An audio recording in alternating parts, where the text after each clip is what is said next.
Game 2 of a doubleheader coming up between the Saugerties Stallions and the Oneonta Outlaws, immediately following what was an action-packed first game of the doubleheader. Hello, everyone. Logan Barandis still with you here, joined alongside John Drager, stepping in for Kyle here. And it was a wild ending, a back-and-forth game between Saugerties and Oneonta.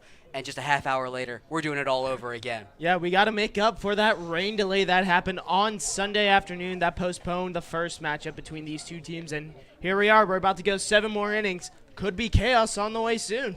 7 more innings following what was an 8-inning extra inning affair between these two teams. We saw the Stallions capture an 11-10 win off a game-winning knock from Garrison Berkeley. Yeah, and that was his first hit as a Stallion this season. I mean, he has been a little bit struggling at the plate. This is his second day in Saugerties, but getting that hit, especially with a moment like that, it was a huge way to get things going. More dramatics, we'll find out in just a little bit here as we head onto the field. Starting lineups and anthems already done and over with. Here we have the Stallions already taking the field for the second game, and a first pitch that was fired for a strike by someone not a Stallion or an Outlaw. But now looking at this Stallions infield, and doing the pitching is going to be Noah Deluga, who's served sort of as the ace for the Stallions so far this year. Oh, he's been a huge help for the Stallions. I mean, he started off a little bit shaky earlier on against Albany on opening day, but ever since the season has gone along, he's cooled down, he's found his composure, and is able to fire missiles right into the strike zone. And looking at the way the field's going to be lining up for Deluga and the Stallions, Cody Kelly going to come in to game 2. He'll be doing the catching today. Garrett Michelle did not play in the first game. He'll be at first base. Brandon Fish going to slide over from his usual third base duties. He'll play at second today. Evan Goforth going to come in at shortstop, where Alex Rodriguez normally is. He gets the night off tonight. And then Jake Scrine going to move over from first base over to third. Easton Bertrand going to go over to left field. He'll play there. Jelani Rogers got off in game 1. He'll be at center field in this one. And then Colin Mackel going to be staying at right field. Yeah, that's going to be a huge help, getting some fresh legs in the outfield while returning some of those key parts in that first game up to bat now. It's going to be a huge defensive series here for the Stallions, and maybe get a glimpse of some players that haven't really been shining, now a little bit warmed up. Maybe throw around a few position players into different things, like Brandon Fish, usually on the hot corner. He's now in the middle infield at second base, so possibly going to give a look at him there, and could give some players some night offs later down the line. And the field did showcase its struggles during that win just about an hour ago, so we'll see if this defensive alignment can see some more success here in game 2 of the doubleheader. And now coming up will be Devin Boone. He'll be hitting a leadoff yet again for Oneonta. He had a great game 1. Deluga looking to start his afternoon off right here in the nightcap of this doubleheader between the Stallions and the Outlaws. First pitch away, going to be just outside for a ball, and we're underway.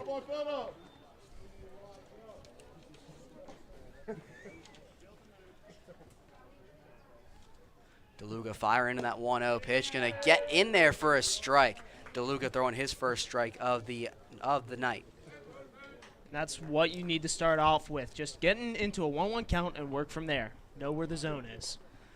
1-1 count. That one going to go outside, and Deluga behind yet again.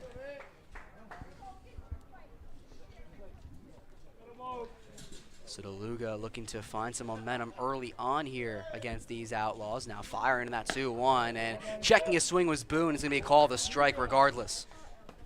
Yeah, nice location right there. Kind of forcing Boone to make a decision and then pulling away half off. So a nice break on his pitch. Deluga has Boone in a 2-strike hole to open up here. Looking to finish him off. 2-2 on the way. That one to be fouled back. Boone stays alive.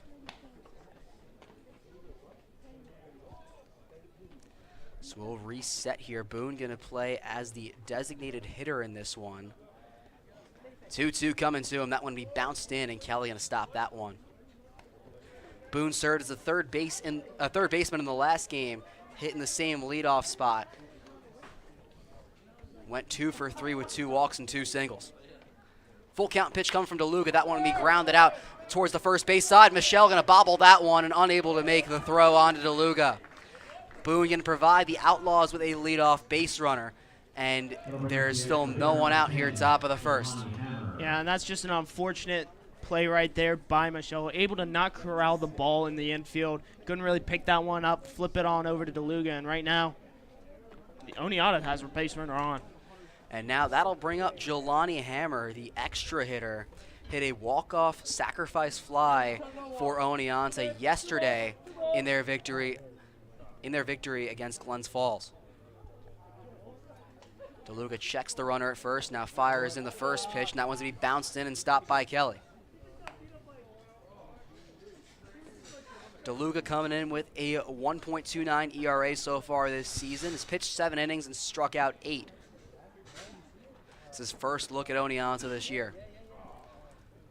Boone with the lead off first. 1-0 count coming. That one going to be outside as well.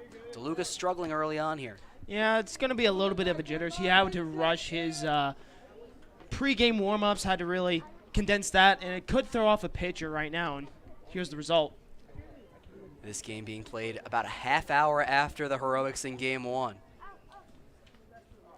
2-0 coming from Deluga. That one to be hit foul off towards the third base side.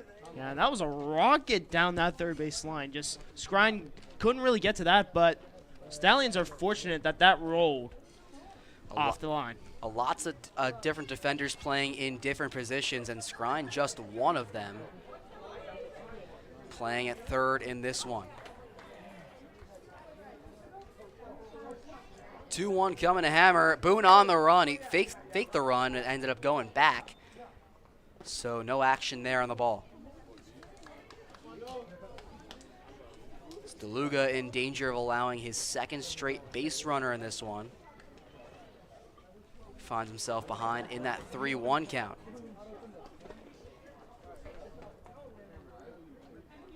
Pitch coming from Deluga. That one going to be fouled back.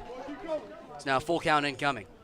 Yeah, and Deluga, even though that Jelani Hamer is still putting up a huge fight against him, upping his pitch count, Deluga's still trying to locate those pitches, try to get it on the outside and make Jelani reach. Deluga battling back here in this count, in this at-bat rather. Checks the lead runner, full count pitch coming. That one going to be looked at in the dirt for ball 4. Back-to-back base runners allowed by Noah Deluga so far in this one. Still no outs on top of the first. Yeah, it's kind of a common theme with the Stallions. Their pitchers just kind of get a little bit warmed up starting off, and then by the second inning, they're back to their diamond form. And now it'll be the right fielder, Dizzo, coming in that number 3 spot, looking to give the Outlaws an early lead. Very similar to what they did in game 1. Both runners going to be on the move. It's going to be a bunt coming from Dizzo. Deluga, no choice but to go to first, and he gets the easy out there. One away, but the runners do advance. That's a big advance right there. Great leadoff by Boone, able to just get a jump on the bunt call right there. Knew the sign, immediately stole third. Deluga had no choice but to make the fielder's choice to first base. And that'll be Tomorrow, the third baseman. He sat out in the opening game, coming over from Oswego University, so very close to his home field in Oneonta. Fires in a first pitch strike. Deluga looking to get out of this early jam.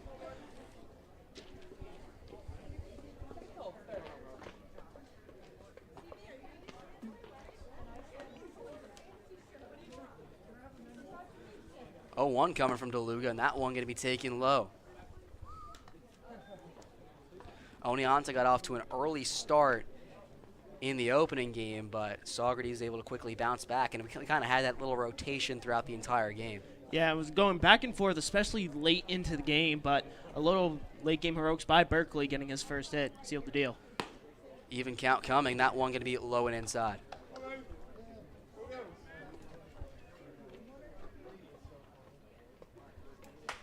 Deluga's found himself in just very few jams so far this year.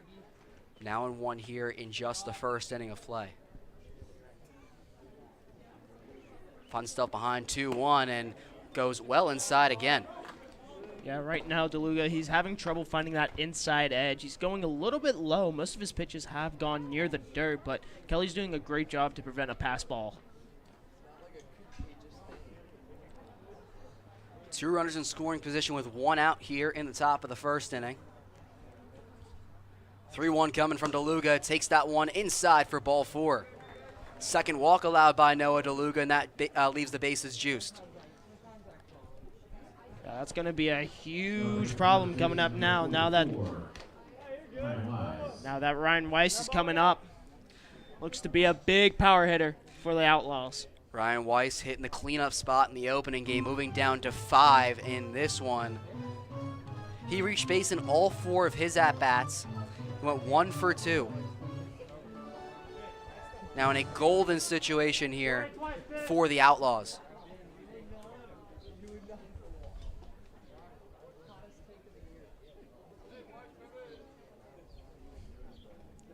Deluga has his sign, fires in that first pitch, and that one's inside for a strike.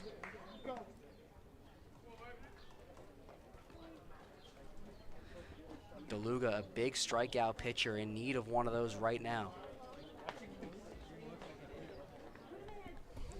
0-1 upcoming. That one's going to hit out towards center field, and that'll drop in front of Rogers for a base hit. That'll bring in Boone. Hammer going to come in right behind him. The throw inside's going to be cut off.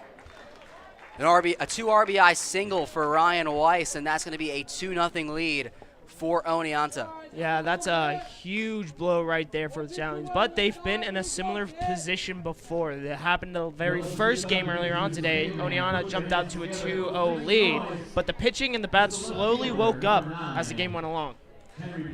Now coming up is going to be the K-Man in Henry Polinsky.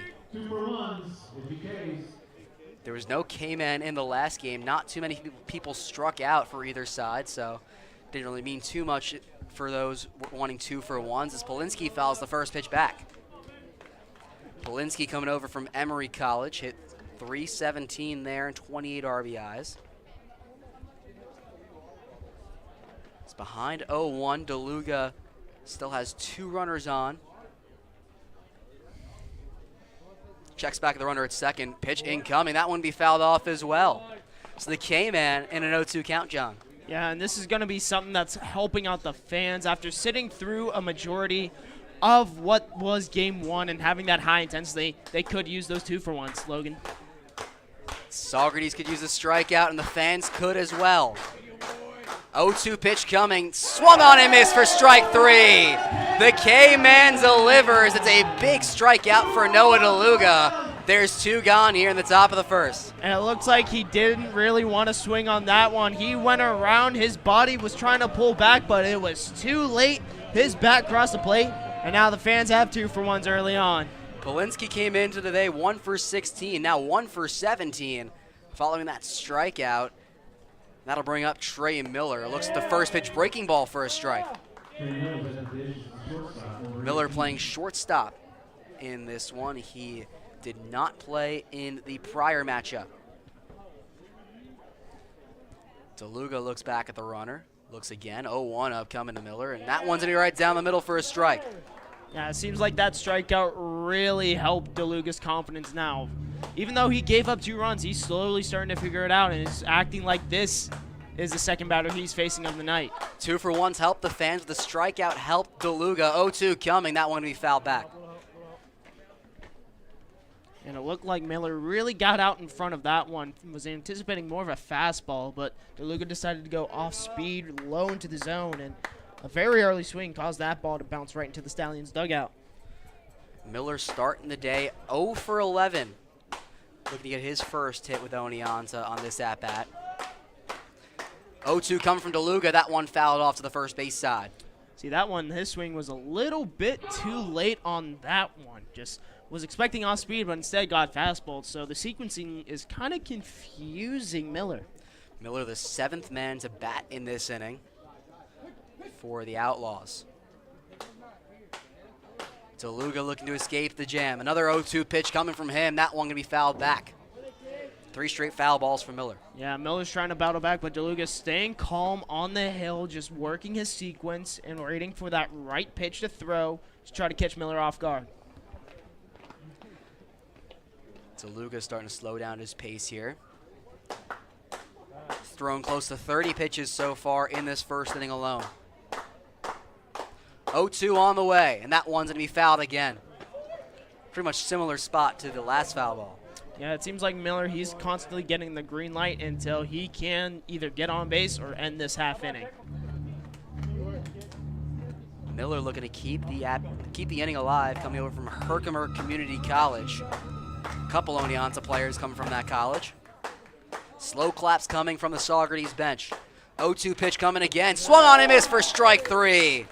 Back-to-back Ks for Noah Deluga to end things here in the top of the first inning, but not before 2 Outlaws cross home plate and give Oneonta a 2-0 lead over the Stallions. Don't go anywhere. More Saugerties Stallions baseball coming up from the Ulster Savings broadcast booth.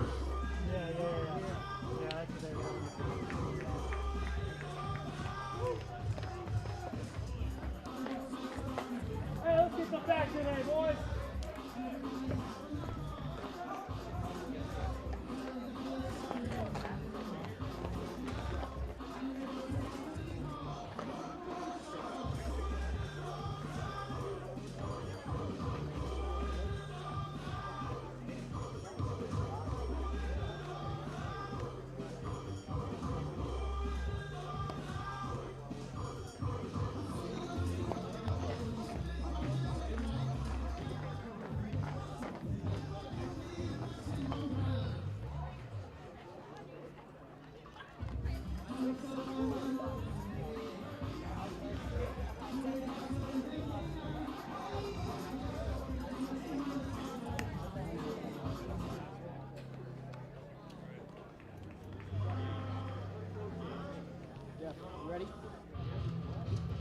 Saugerties Stallions baseball brought to you by Bob Garrick Septic. Honest, dependable, reliable. If you need it pumped out, call Bob. And BP Carpentry and Maintenance, local contractor with the higher standards without the higher cost. Stallions down in a 2-0 hole, but that's nothing new for them here, as they were down in a very similar spot on a couple occasions during the opening game. Yeah, and it really turned them around. It got a little bit quiet early on for the Stallions, but as the game went on, they slowly got into a groove. The bats started coming alive, and sooner than later, the offense exploded for 5 runs in the bottom of the 8th. Bottom 6, excuse me. Now taking a look at the Saugerties Stallions lineup that'll be facing pitcher Matt Murtaugh. Jelani Rogers going to lead things off, followed by Garrison Berkeley, who had the game-winning hit. He stays at number 2. Brandon Fish and Jake Scrying going to stay at that 3 and 4 spot where they've been most of their starts. Easton Bertrand going to stay at number 5, followed by Colin Mackle, back-to-back outfielders there. Evan Goforth entering the lineup in this game. He'll bat 7th, as will Garrett Michelle. He'll bat in the 8th spot for his first game today. David Shackelford moving into the number 9 spot, and then Cody Kelly going to cap things off at number 10. First, it'll be Jelani Rogers. Rogers got the first game off, got the afternoon off, hasn't had too many days off so far on the year. His last game against the Dutchman went 2 for 4 with a walk. And he's looking to try to get more hits, be a consistent leadoff hitter for these Stallions.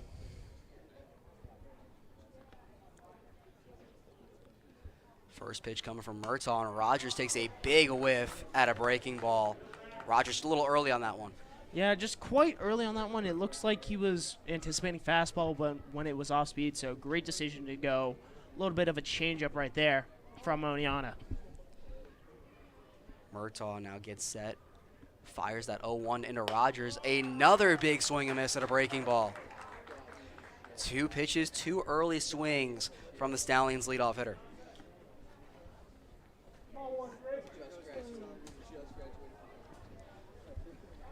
Rogers looking to battle back, now down in the count against Murtaugh. 0-2 on its way, a swing and a miss for strike 3. 3 straight breaking balls to throw in onto first in time.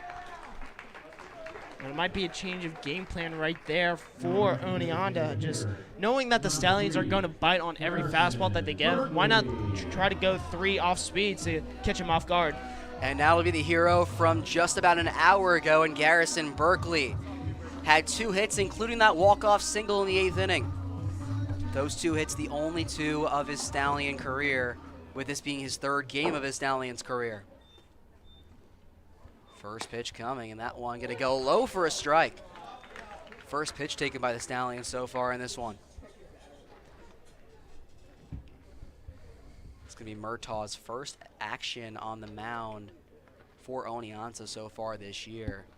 He delivers that 0-1. That one's going to be taken inside for a ball. First ball of the night. Yeah, it's going to be a good one for the Stallions to kind of hold off. You finally see a ball, and you kind of know what he's going to throw. As the game goes down the line, sequence it out, figure out what his antics are on the hill. Count even at 1, and the breaking ball in there for a strike, despite the catcher Cho dropping that one. Stallions scored 2 runs last game in the first inning. Those 2 runs came off the bat of Brandon Fish. He stands on deck. Murtaugh slowing down his pace here. Now the 1-2 on the way, and Berkeley gonna hit that one out towards shortstop. Miller takes a few steps forward, and bang bang play just beats it out in time. 2 outs as Brandon Fish comes up. You can see what Murtaugh does on the mound. He has a very controlled pace up there. He's maintaining his tempo down the stretch, and with that slow tempo that he has, he can really exaggerate the fastball. Now to be Brandon Fish coming up, playing second base for the first time this season. Batting from the left side. First pitch going to be, he's going to check his swing, and the first base umpire is going to say he went around. Fish has hit a home run in back-to-back games, had 3 hits against Albany, had 2 hits in game 1. Yeah, and they were both pulled right over that right field wall. I'm surprised Oneonta is not really shifting towards the first baseline to try to prevent him from getting a hit. Murtaugh ahead in the count. Pitch on the way from him. That one going to be bounced in, stopped by the catcher, Cho. So far, Cho is having a little bit of a rough time trying to prevent the balls from getting right past him. That one hit the umpire square in the chest. Hopefully he's okay, but Cho a little bit rusty right now beyond the dish. Fish steps back in the box here. 1-1 on its way, and Fish going to hit that one out towards center field, and that'll drop for a base hit. Brandon Fish stays hot, and the Stallions have a 2-out base runner. He's been very good in that 3-hitter slot, able to get on board with a base, and now cleanup hitter Jack Skrine, who's very much used to having Fish right on that first base bag, possibly even on the second base bag, and just going to be a great connection right there down the season. And now that brings up the cleanup hitter in Jake Skrine. Had 3 hits against Albany, but popped up 3 times during game 1. Looking to get back on track here at home as Murtaugh going to check back in on Fish, but to no avail.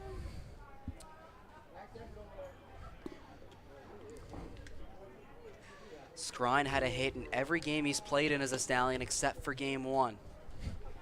First pitch, and that one's going to be looked at for a strike. Murtaugh now working from the stretch. Yeah, right there. Murtaugh, he's kind of used to this environment. A Saugerties kid attending St. Thomas Aquinas. He's used to this field. He knows what the Stallions have been up to. He's ready to deal. The Stallions have a couple St. Thomas Aquinas players on their roster as well.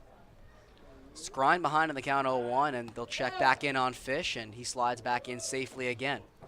Yeah, that ball almost just got by Ryan Weiss at that first base bag. If it would have gone, that would have put Fish in scoring position. Skrine hitting .333 on the year, has 6 RBIs. Coming over from Indiana University. 0-1 coming, and that one outside for Murtaugh.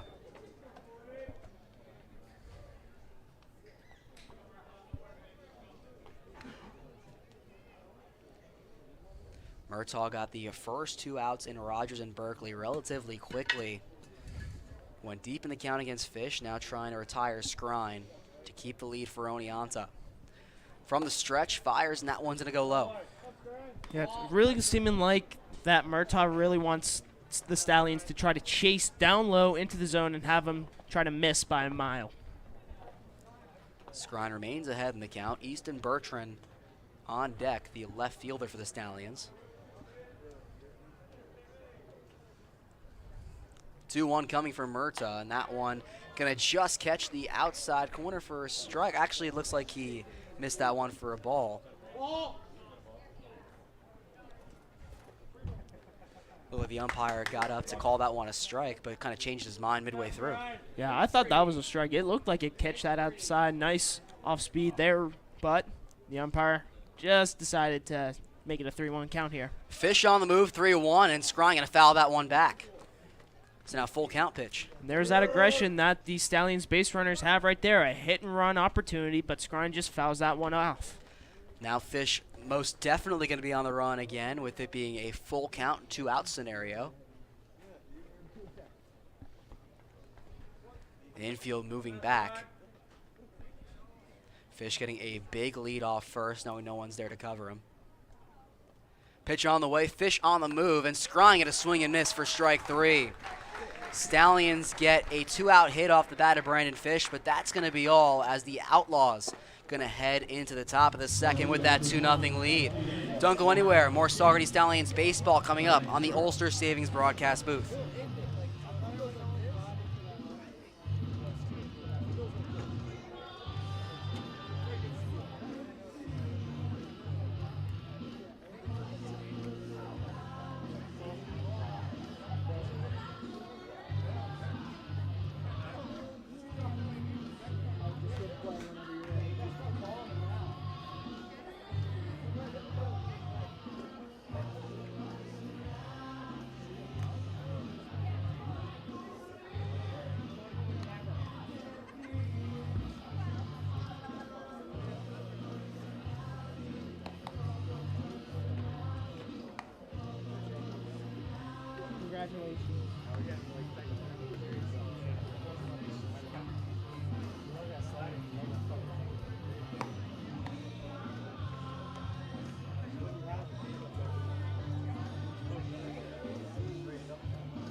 Saugerties Stallions baseball brought to you by Diamond Mills, world-class amenities and refined luxury, and by Dwyer Contracting, high-quality craftsmanship in a family-owned business.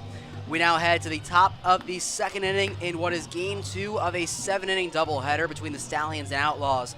Logan Mirandis, John Drager on the broadcast, and the Outlaws going to have 7, 8, 9 up for them against Noah Deluga.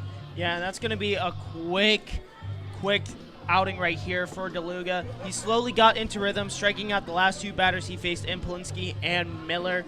So he's slowly finding his groove. It only took a little bit in that first inning to get going, but now he's slowly finding it, and he could be a dangerous pitcher down the stretch. Actually, correction, it'll be 8, 9, and 10 coming up for the Outlaws. It'll be Carter Doherty to open up here, playing second base in this one. He got the first game off as well. Everyone in the infield except for Brandon Fish playing relatively back, or actually, correction, Jake Scrine. Still getting used to the mixed-up infield that the Stallions are running out there. Yeah, I mean, doubleheader, you kind of have a mouthful of marbles at this point, kind of saying that Michelle is Scrine, and Scrine is Fish, and Fish is Hecker. Just a little bit of confusion. Deluga fires the 1-0 outside. He's behind 2-0. Deluga looking for a cleaner second inning. He was able to get the last 2 outs in the first via the strikeout, looking to follow up that success as he fires that 2-0 pitch low. So now quickly down 3-0 against Doherty, coming over from Lafayette University. Doherty hit .282 and 15 RBIs during his collegiate season, and takes a 3-0 right down Broadway. All the way back, babe. Deluga slowing down his pace here, trying to get into some sort of a rhythm here. Now sends that 3-1 foul as it goes right over our heads. Yeah, and that's a little bit of off script here for Derigi. I mean, currently entering into tonight's matchup, 4 walks to 7 strikeouts, so a more aggressive hitter for Oneonta. Hitting .210 on the year with 4 hits. Full count pitch on the way. That one going to be fouled back as well. This one higher and farther out towards the left field side.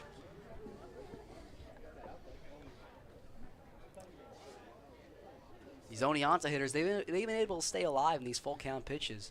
Yeah, they've been fighting against Deluga so far tonight, just able to foul off pitch after pitch.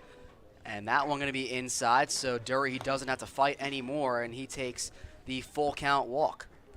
3rd walk so far on the night for Noah Deluga, and it's the 2nd straight inning. He is a leadoff base runner.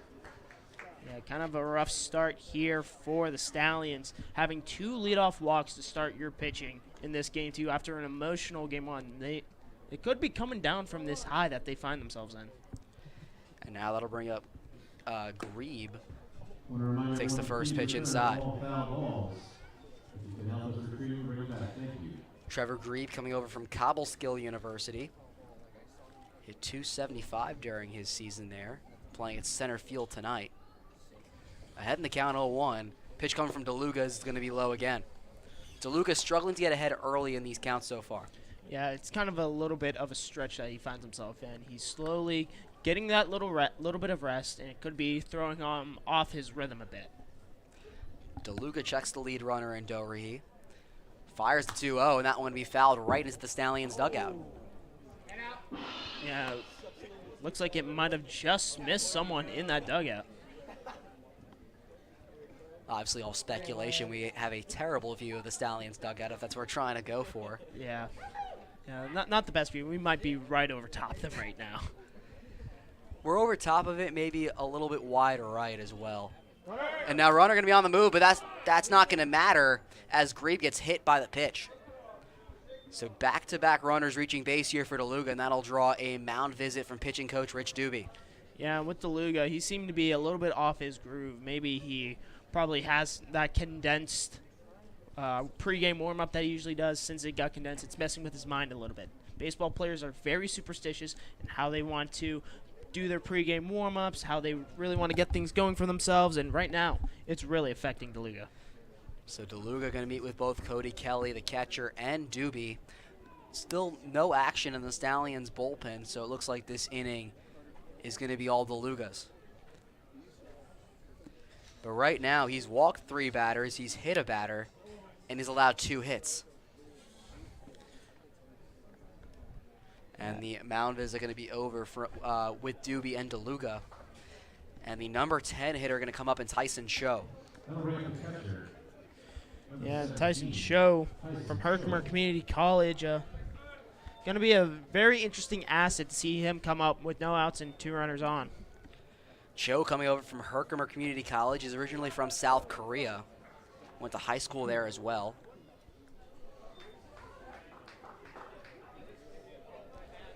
Lefty-righty matchup with Deluga and Cho. Checks the runner at second.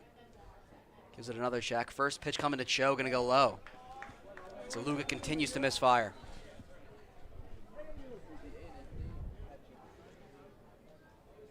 And looking at these two right now, playing pitch and catch right now, Deluga and Kelly, former teammates at Minnesota, so they should have a lot of chemistry.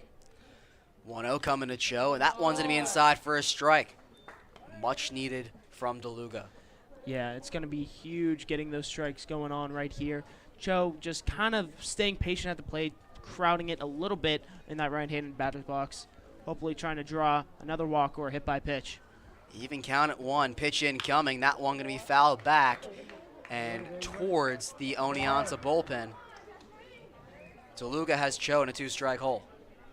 Yeah, this could be a great opportunity to finally get your groove going. 2 runners on, no one out. Just get this 1 strikeout, and then you're back to the top of the order to try to get your revenge. 2-strike pitch almost came from Deluga as he turns around and thinks about throwing back to second, but Doherty gets back standing. Cho coming into today only hitting 0 for 2, hasn't seen too much playing time.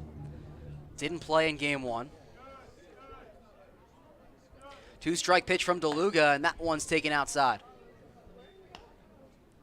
We're evened up again. Yeah, so far, his pitches right now are going a little bit even. 26 strikes to 20 balls thrown, so 6 more strikes than balls thrown. So it's going to be a little bit of a rough time for Deluga. 2-2 taken outside and high. So Deluga fell behind from 1-2 to a full count. Yeah, it looks like he really wanted that high fastball just on that outside corner, trying to paint it. Joe doing a great job staying patient. Second full count of the inning for Deluga. Pitch on the way, outside for ball 4. So Deluga has walked the bases loaded here against the bottom of the Oneonta lineup. Deluga's pitch count in the high 40s. Struggled early on in the first inning. We're seeing similar struggles here in the second. Yeah, and sooner or later, you're going to have to see that action in the Saugerties bullpen. A little bit of a very high pitch count, especially in your second inning of work, as they could be done very soon. So it'll go back to Boone here. He looks at the first pitch outside. Deluga continuing to struggle here. Boone singled and came around to score in his first at-bat. Boone's hitting .473 so far on the year. 1-0 coming, and that one's going to hit out towards right field. Mackel going to circle under it. It's in decent distance. The runner going to tag up from third as he makes the catch. It's going to be not cut off. It'll go wide or right, so it'll be a sacrifice fly from Devin Boone. It's now 3-0. Oneonta leads. Runners at the corners for the Outlaws. It was a well-placed ball right there by Boone, able to push Mackel a little bit deep so he could try to make that play at home. And we've seen Mackel make tons of plays from that right fielder spot, just wasn't there today. Yeah, that one well short and well wide of the target in Kelly. That'll bring up Jelani Hammer. Walked and came around to score in his first at-bat in the last inning. Batting with runners in the corners and 1 out. First pitch from Deluga, and that one's going to be taken outside. Cho thought about running, but ended up holding back. Hammer serving as the extra hitter in this one for the Outlaws. Both teams working with an extra hitter. Deluga looks at Cho, fires at 0-1. That one going to hit out towards Mackel as well in right field. Backing up just a bit, makes the running catch, and now going to send that one on to second. Won't even think about going home. It's another sacrifice fly for the Oneonta Outlaws. It keeps Cho at first, but it's now a 4-0 lead for Oneonta. Yeah, and Deluga, he seems a little bit frustrated on that mound. He's given up deep hits into the outfield, and it's just not working out for him on the mound tonight. Maybe a little bit of that pushed 30 minutes after the first game to rush into the second. A little bit of a jitters right now. He just seems to be out of his zone. That'll bring up Mario Dizzo. Hit a sacrifice bunt his first time around, and he takes a first pitch strike. These Oneonta hitters been very patient so far on Deluga, knowing that he's struggling with his command and taking full advantage of it. Deluga ahead in the count, fires the pitch, and swung on and missed by Dizzo. Just well ahead of the breaking ball. Yeah, it just looked like it was going to break a little bit late, and Dizzo just had a slow reaction to that one. He knew it immediately. 0-2 coming. That one hit out towards right field as well. Mackel not even going to move, and he makes the catch. Deluga bounces back with 3 straight outs to right field, but not before the Outlaws tack on 2 more runs. It's 4-0 Outlaws here as we head to the bottom of the second inning. Don't go anywhere. More Saugerties Stallions baseball back after this. Down behind third base in foul territory, we've got the fan favorite here, the Dizzy Bat Game, a.k.a. the DBG. We're going to start spinning on the bats, and when I say go, you're going to run down to Jen and then turn around and run back to Mia for the win. Start spinning now, go. Spin, spin, spin, spin, spin, spin, spin. Keep spinning. Go!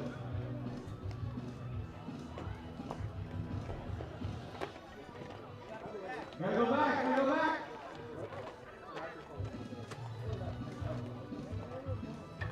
Who's gonna win it? All right. Nice job, excellent game.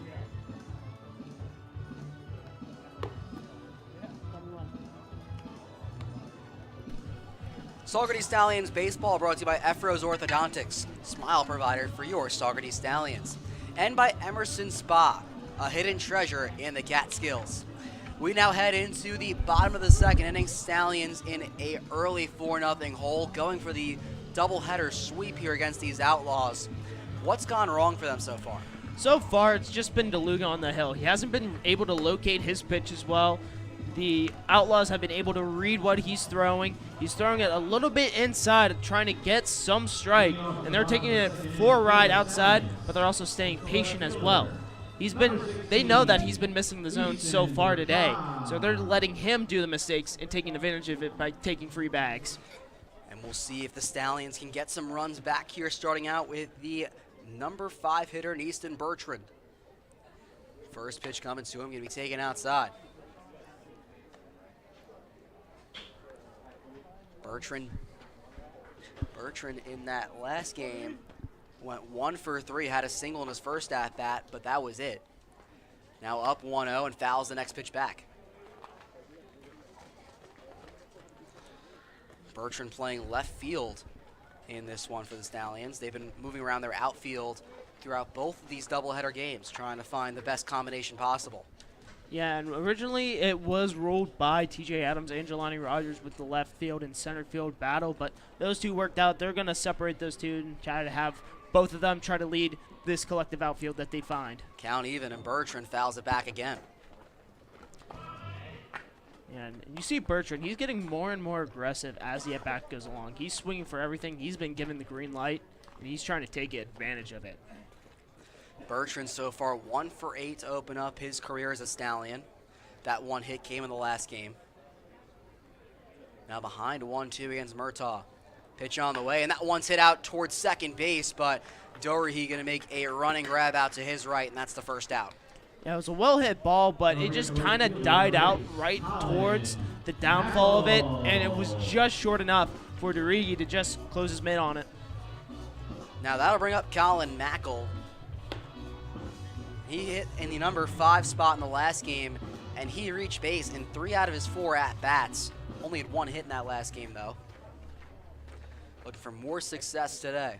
Seen a lot of action out in the field so far today, though. Yeah, 3 straight flyouts to him to end that top second frame, so he's looking to translate that into the batter's box. First pitch to him from Murtaugh, going to be taken for a strike.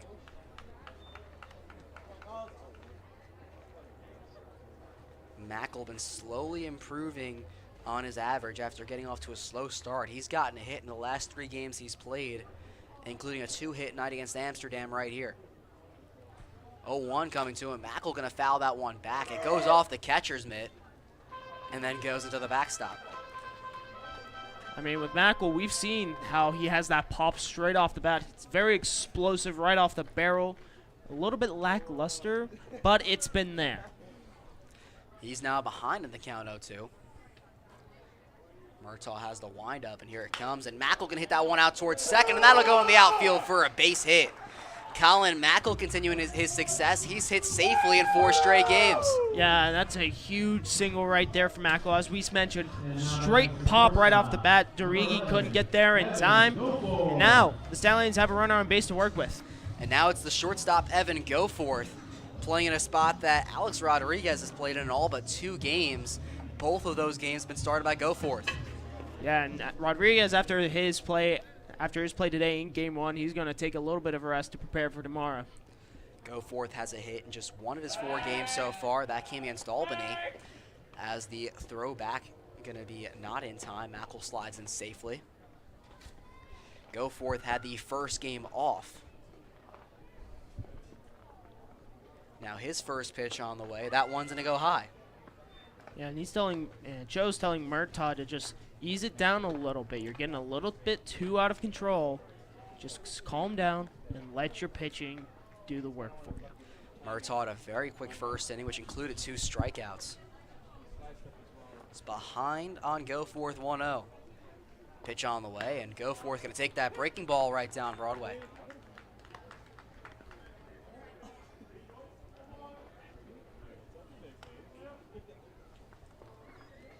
Goforth also coming over from Indiana University like his teammate Jake Skrine. Hit .283 in 26 games for the Big Ten powerhouse.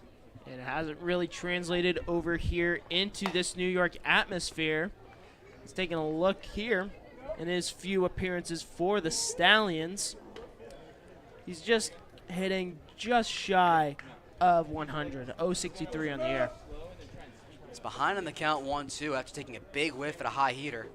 So Murtaugh ahead in the count. Mackel on at first with 1 out. Pitch on the way to go forth. He takes that one for a called strike 3. Murtaugh just getting the inside corner there. That's his 3rd strikeout of the day. Yeah, he's very patient right there. I thought he was going to go right below in the zone, but just an unfortunate plate appearance right there from Goforth. And that brings up Garrett Michelle playing first base in this one, excuse me. Michelle, another player who had the day off in the first game. He's hit safely in his last 4 games as well. They'll check back at Mackel on at first, not in time. In Michelle's last game, he had 2 hits and an RBI as the number 9 man in that game.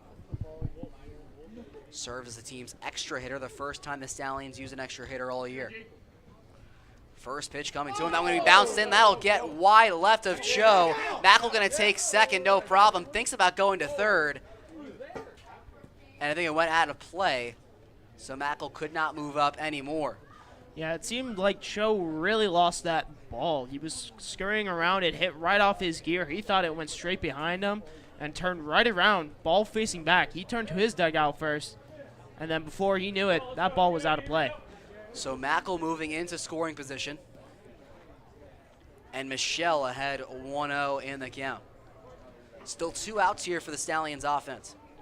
I don't know if you can see this, but there's a little bit of tailwind in favor of the batters, so it could really help out the Stallions right now. 1-0 on the way to Garrett, and he looks at that one inside for a ball.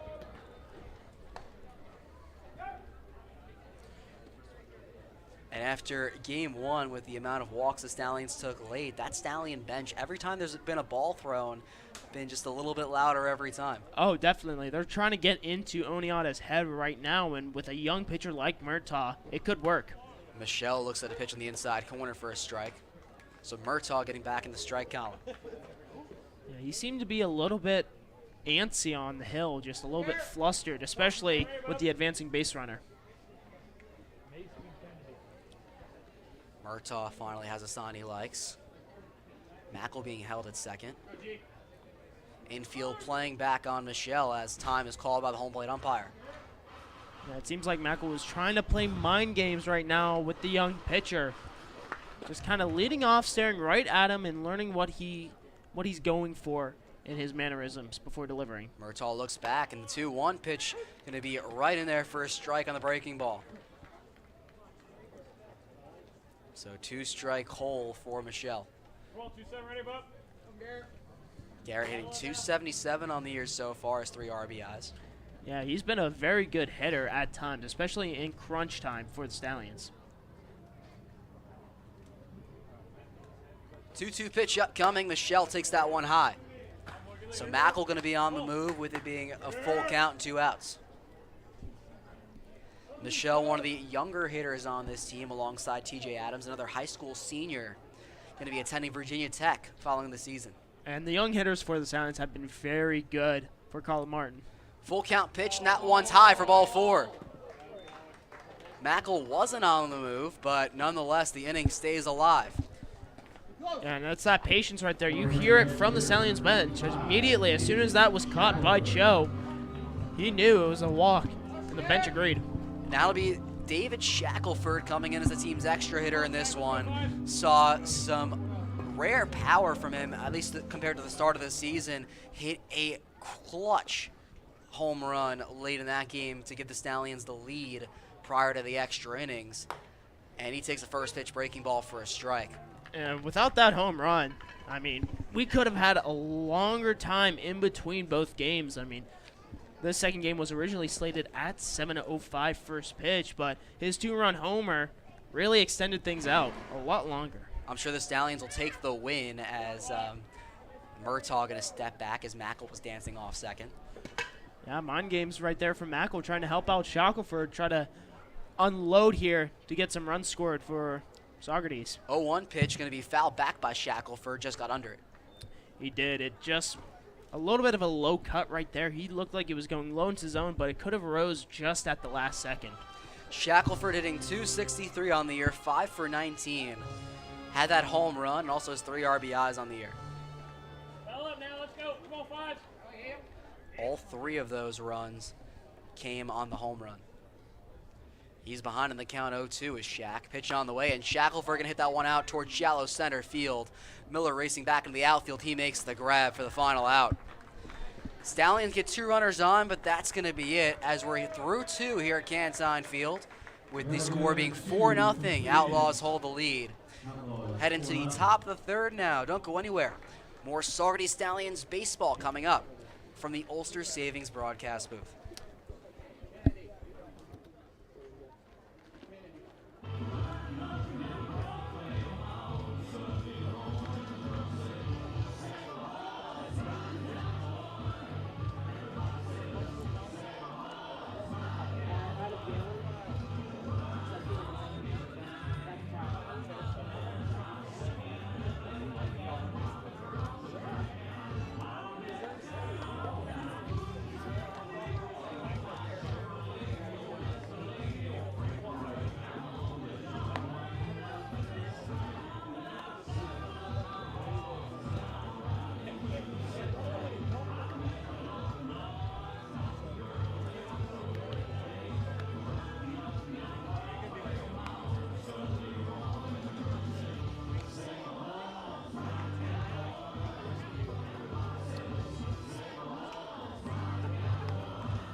Saugerties Stallions baseball brought to you by Grist Mill Realty. Looking to sell? List with Grist Mill. And by iMedView Incorporated. Independent medical review, world-class results, and local connections. We're now into the 3rd inning of play here in this 7-inning doubleheader. Logan Brandis, John Drager on the broadcast for this 2nd of 2 games. Noah Deluga going to head back out for inning number 3 following back-to-back rough innings of work. Yeah, it was a little bit rough. He faced 13 batters in his 2 innings of work. Looking at number 14 right now with Paul Tamaro, who happened to have that walk back in the 1st. Tamaro did walk, but didn't advance as far as 2nd. His last at-bat grounds the first pitch out to 3rd. Scrine on the grab. Makes the throw over to Michelle for the 1st out. Yeah. So 1 pitch, 1 out. Exactly what Noah Deluga needed. Yeah, and Scrine right there, he kind of sat back on that ground ball, and Tamaro was blazing down that first base path, but he took his time, corralled himself, and made the fire over to Michelle to get the easy out. That'll bring up Ryan Weiss coming over from Oswego University. Hit a single in his last at-bat. The only hit for the Outlaws that Deluga's allowed. First pitch going to be taken for a strike. Deluga might have found a rhythm. He might have done it. It could be at a great time. I mean, finding this rhythm in this 3rd inning, but it's going to put a lot of pressure on your offense to get the bats going because you only have about 5 innings of work to do in the box. Wise checked his swing but didn't go around, so the count back even at 1. Even count pitch for Deluga, and Wise going to foul that one back. Deluga yet to strike anyone out so far in this game, and actually struck out 2 batters. So yeah, he that. struck out 2 to end the 1st inning. So completely scratch what I said. 1-2 pitch coming from Deluga, and that one going to be bounced in. It's been a long day so far here at Cantine Field, but we couldn't have asked for a better day to have some doubleheader baseball here. First game started at 3:30 p.m. It is now 4.5 hours past that time. It's been here for a little bit. 2-2 come from Deluga, and Wise and hit that one out towards center field. Rogers going to come running in, and he makes the grab. 2 quick outs here for Noah Deluga to open up this 3rd inning. Yeah, and it's going quick right here. And now stepping up, they're trying to get out number 3 to retire the side in a certain way. And now coming up is the K-Man for round number 2. Henry Polinsky struck out swinging in his last at-bat back in the first. Fans potentially could want some more 2-for-1s here. Yeah, they're foaming out the mouth right now. They're slowly climbing in, waiting for their 2-throws. First pitch in there for a strike. Good start for Deluga on that one.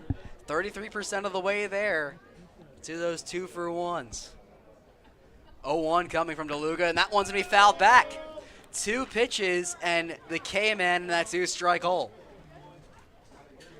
Yeah, taking a look, 7 strikeouts on the year so far entering tonight, and based on the lineup, that leads the team. Deluga has the 0-2 pitch coming, and that one going to be taken outside. That was close. It was close. It was going to be a good location, but it just broke off right towards the end to get out of the zone. It's already the 3rd inning, but the K-man could deliver on 2-for-1s, 1-for-2, and that one's going to be taken, bounced in. The K-man could deliver twice in 3 innings. He could, but right now, he's staying patient at that plate and letting Deluga make the mistakes, and now he's going to have to face a 2-2 count now. Deluga going to set up here. Still no one on in this inning. 2-2 on the way, and caught looking.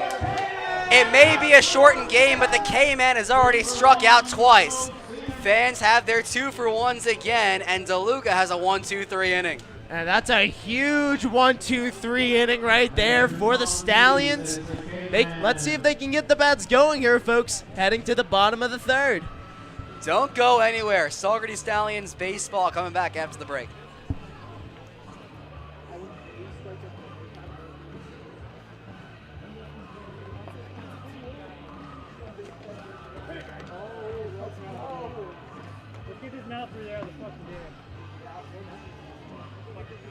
After 2.5, score remains 4-0 Outlaws.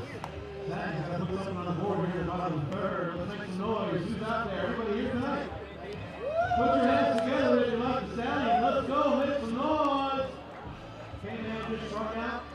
It's a great time to be here. Let's go. Let's go. Saugerties Stallions baseball brought to you by IXL Health and Fitness Club, keeping the Stallions fit all season long. And by J. Mullen and Sons Construction, Hudson Valley's trusted contractor for over 25 years. So while fans enjoy their 2-for-1s yet again, the Stallions will look to enjoy some offense here to get themselves back in the game. Yeah, what way to start out with. Cody Kelly in his last appearance against Albany faced 5 different pitchers against the Dutchman. He's looking to try to face the first pitcher of the night in Oneonta's own Matt Murtaugh. Cody Kelly got a hit in the very first game opening night, but since then has gone hitless. He's 1-for-13 on the year, but in that game against Albany, he did walk 3 times. Yeah, and those were huge walks right there. It opened up the door to have the bases juiced and have Brandon Fish unload for a grand slam, the first of the year for Saugerties. Murtaugh back on the bump for a 3rd inning of work for Oneonta. First pitch on the way to Kelly, and he looks at that one low.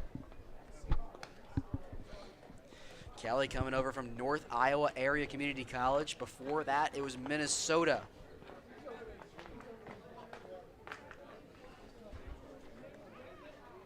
Finds himself ahead in the count 1-0. Pitch on the way, and Kelly gonna hit that one high out towards 3rd base. That one's popped up, and making the grabs tomorrow. He has trouble making that one, but he's able to do just that for the first out. Yeah, it looked like he lost it in this gray sky. Just couldn't really find under it, and it could have had an opportunity for Miller to catch that one, but misread, and possibly the wind could have pushed that away. And now another opportunity for the leadoff hitter in Jelani Rogers.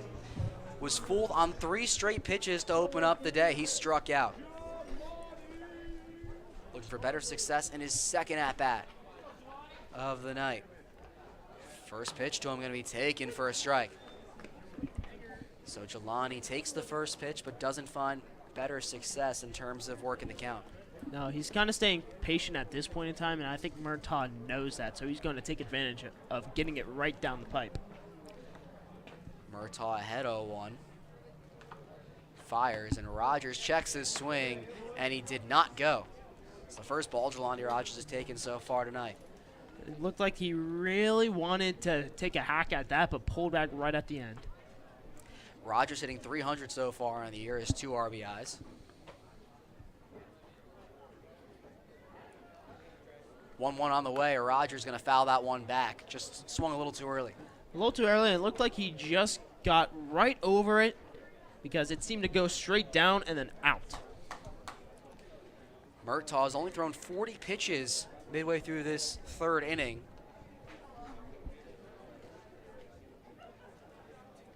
He's ahead in the count 1-2. Pitch on the way to Rogers, and Rogers going to foul that one back again. This time it finds the backstop.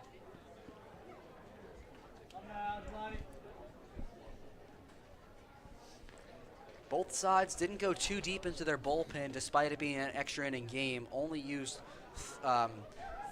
the Stallions, only used 4, and the Outlaws only used 3 pitchers. 1-2 pitch on the way to Rogers. He looks at that one low. And especially with a doubleheader, you don't really want to reach into your bag of tricks and pull out some of your better pitchers, especially late in that game 1 where you think you have it in the bag. You're going to try to hold off and wait until game 2 to throw out your best stuff. Count even now at 2. Rogers is looking to continue battling in this count. Delivers. Rogers swings and misses for strike 3. Second time Jelani Rogers has gone down so far in this one. They're 2 away for Murtaugh. Yeah, he seemed to be struggling a little bit down the stretch. I mean, he's able to get on base with these walks, but hasn't really made too much solid contact on the ball. That'll bring up Garrison Berkeley. Grounded out in his last at-bat, grounded out to shortstop. Looking to provide more heroics for the Stallions tonight. First pitch to him, gonna go high. Stallions with no runs, 2 hits and an error. And Oneonta with 4 runs on just 1 hit. Berkeley ahead in the count. Pitch comes into the righty. Berkeley looks at that one on the inside for a strike. It looked like Berkeley thought that was going to be a fastball right inside, but instead off speed and it breaks right in to that inside edge. Stallions warming up an arm in the bullpen. Looks like a lefty's getting loose. No action on the Outlaws side. 1-1 on the way. Berkeley looks at that one outside.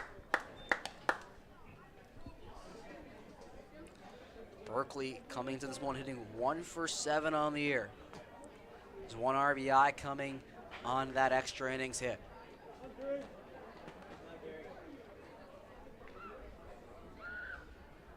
Two-1 for Murtaugh. Berkeley cut on and missed.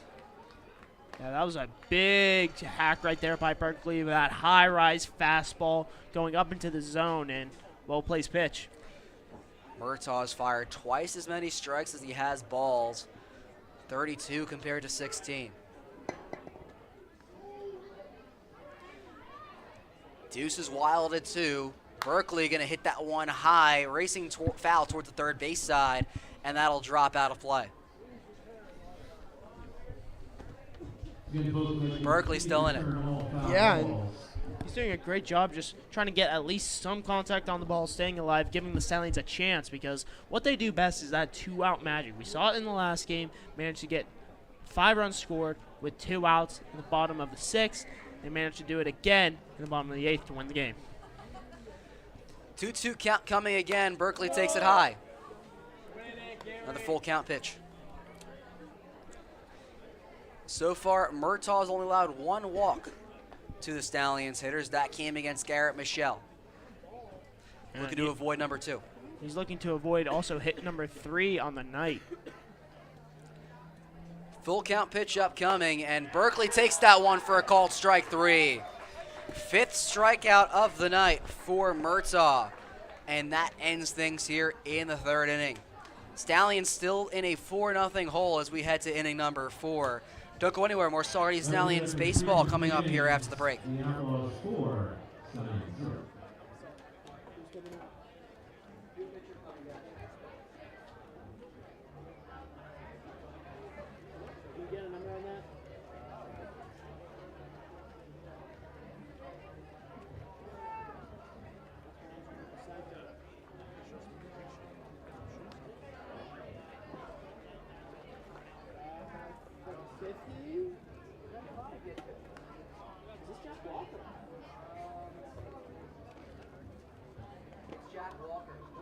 baby. Jack Walker from the University of Indiana. Fire me, guys. Taking over on the mound for the Stallions. From the University of Indiana, it's number 50, Jack Walker.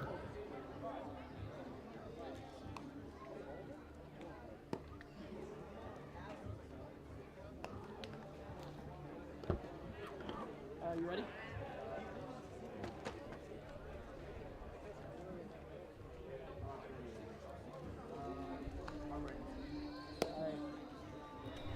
New pitcher and a debut coming up for the Saugerties Stallions, as Noah Deluga's day is done after 3 innings, and coming in for the first time this season is the left-handed pitcher Jack Walker from the University of Indiana. Yeah, the rising redshirt junior in his 9 appearances in Bloomington will 1-0 record with a 6.63 ERA and 19 innings pitched, allowing 19 hits, 14 runs all earned with 18 walks, 20 strikeouts. But the kicker, 264 opponent batting average, so he could be in to do some damage.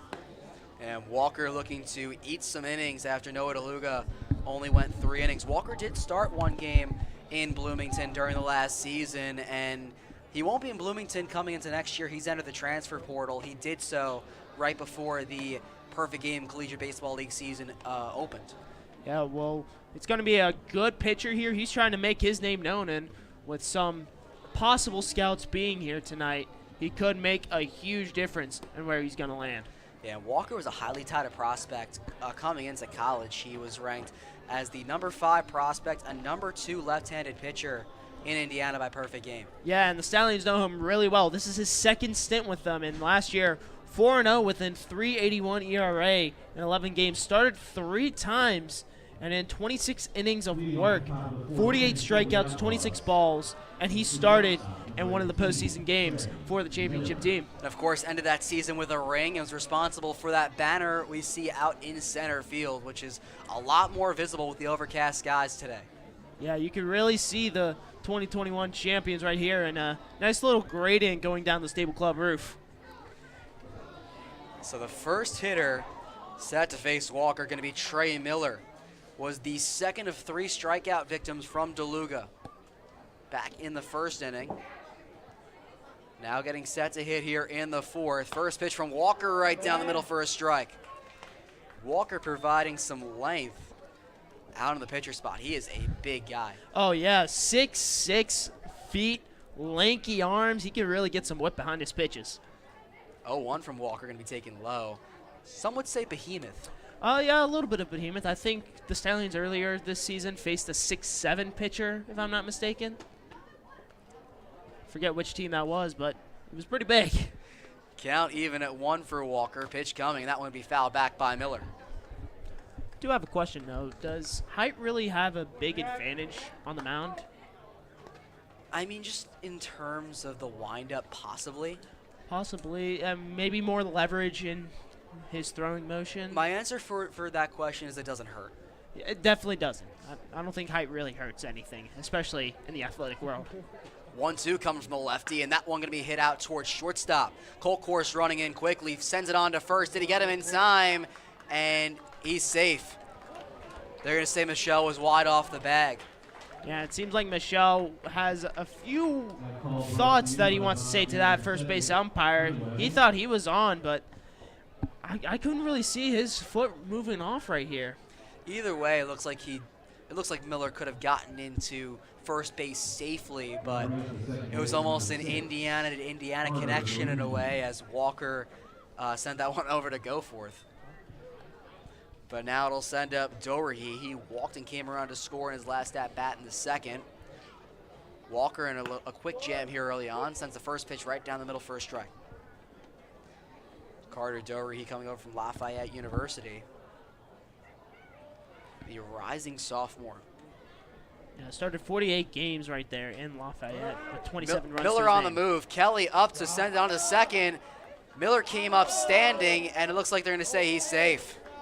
That throw came in close, but you have to question why Trey Miller would refuse to slide. Yeah, he thought he was good, but apparently he didn't really read the scouting report on Cody Kelly, and now Colin Mullen wants to talk things over with that umpire. And Martin making his way onto the field, talking with that second base umpire. But a quick hole early here for Jack Walker.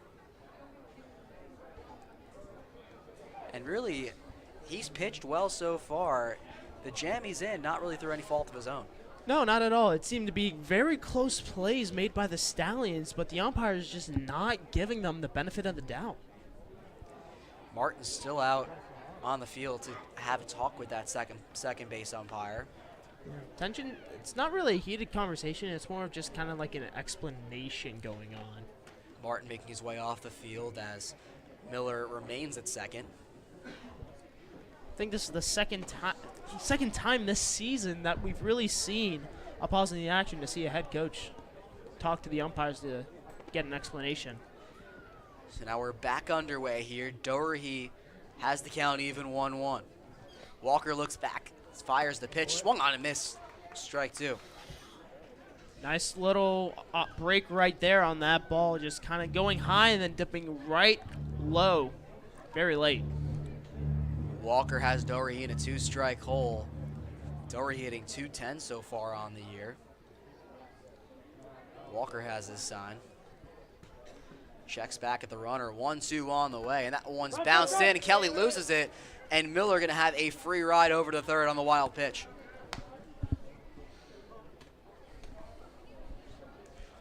It's former Big Ten players pitching to each other with Indiana to Minnesota. Yeah, one of them in the East Division, one of them in the West Division, and some saying that the East is a little bit more powerful in some terms. Of course, in baseball, there are really no divisions. No, I was more referring to football, unfortunately. 2-2 from Walker, cut on and miss for strike three. First strikeout of the 2022 PGCBL season for Walker. Yeah, and that's a huge strikeout. I mean, taking a look, you have a runner 90 feet away, not to your own fault. It was just a little bit of misplacement on just throwing balls right into the infield, on stolen bags. But right now, he seems to be doing well on the mound. He seems confident. Now another lefty-lefty matchup as Trevor Grieve comes up to bat. Grieve was hit by a pitch his last at-bat. He takes the first pitch strike. All four players in the infield playing in. Yeah, they're looking like they're going to try to make the play home. If not, they're going to throw it over to that first base bag. But if right here. 0-1 pitch taken just inside. Yeah, but playing in, already down by 4, the Stallions are. Really can't afford a fifth. Exactly. That's where they're playing in. As soon as that ball gets thrown over to first, Trey Miller might make a run for it to the home plate dish, so Kelly's got to be ready to make that tag. Miller stands at first. 1-1 pitch coming, and that one's to be taken outside. Correction, I said first. He's on third. He was on first a little while ago. Yeah, who's on first? What's on second? I don't know who's on third. Well, Miller's on third. That's good. It's good he's on third. We now know who's on third. 2-1 pitch from Walker, and that's big swing and miss from Grieve. Walker is a second straight hitter in a 2-strike hole. Yeah, taking a look, just that bottom half of the lineup hasn't really been doing much at the plate. Just a few walks, a hit by pitch, and 4 strikeouts for 6 through 10. 2-2 going to be looked at. That'll be low. Full count pitch upcoming. Middle infield almost right on the grass as the corners just a little bit farther back. Full count pitch coming from Walker, going to be looked at for ball 4. So Grieve going to get on for the second straight at bat, and that leaves runners at the corners. Yeah, that looked like Kelly really wanted to frame that a little bit higher into the zone and just a little bit off by a few inches. And that brings up Tyson Cho. He walked in his last at bat. Now looking to get on base yet again against the Stallions. Runner on the move to second. Kelly thought about throwing, but realized just who was at third and decided to let Grieve go in safely. Maybe it's a little bit of a pump fake right there by Kelly to try to draw Miller a little bit closer to that home plate, maybe get a head start, put him in a pickle. So now 2 runners in scoring position for the Stallions as they continue to move ever closer into the infield. First pitch on the way to Cho, and that one's taken high.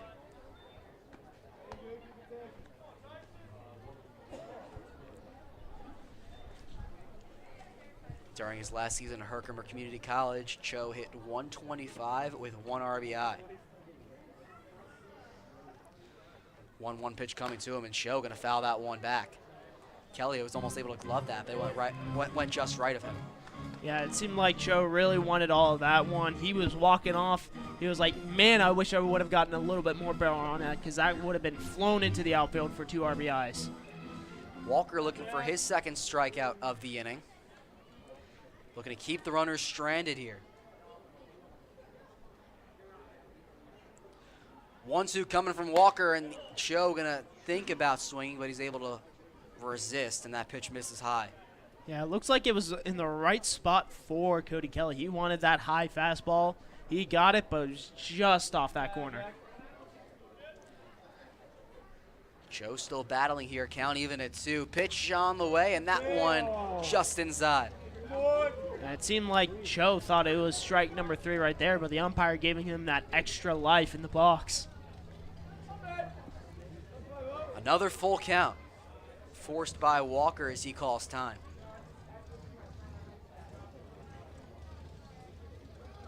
Walker resets. Now has his sign. Full count pitch up coming to him, and he takes that one low. And Cho gets on for his second walk of the night. Now the bases are loaded. We're back to the top of the order for the Outlaws. So that brings back the top of the order here. Devin Boone gonna head back up. He's 1 for 1 so far today as a single and a sacrifice fly. Yeah, and he has an opportunity here with the bases loaded to really drive in more runs and possibly get this game a little bit of an earlier ending. First pitch from Walker, and that one's bounced, and that one gets away from Kelly. Kelly's able to get it back, but not before 1 run scores. Miller's able to cross home on the wild pitch, and it's now 5-0 Oneonta leads. All runners advance. Yeah, right now the pitchers, they're kind of seeming out of sync. Jack Walker had a strong start, but he did just get to Saugerties not too long ago, so still kind of learning the system. Just going to take some time to get used to.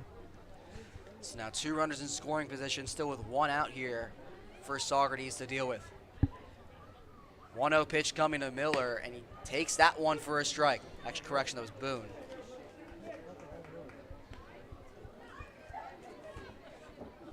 Boone coming over from Marist University, hit 400 and 5 RBIs there. Yeah, we saw him talking to some of the Marist players on the Stallions earlier. And Boone can hit that one over to third, sends that one on to home, and Kelly drops the ball. And that'll bobble past him as there's now runners at the corners. And Skrine, he made the right choice. He was able to send that one in time to Kelly and on point to Kelly, and Kelly just couldn't hold on. No, that just went right through the glove of him, just off, and now Oneonta getting 2 more runs on the board here in this 4th inning. Number 10, Jelani Hammer. So Boone advances on the fielder's choice, and that'll bring up Jelani Hammer, still with runners at the corners. Oneonta has scored 2 runs in 3 out of the 4 innings that have been played thus far. Yet they only have 2 hits.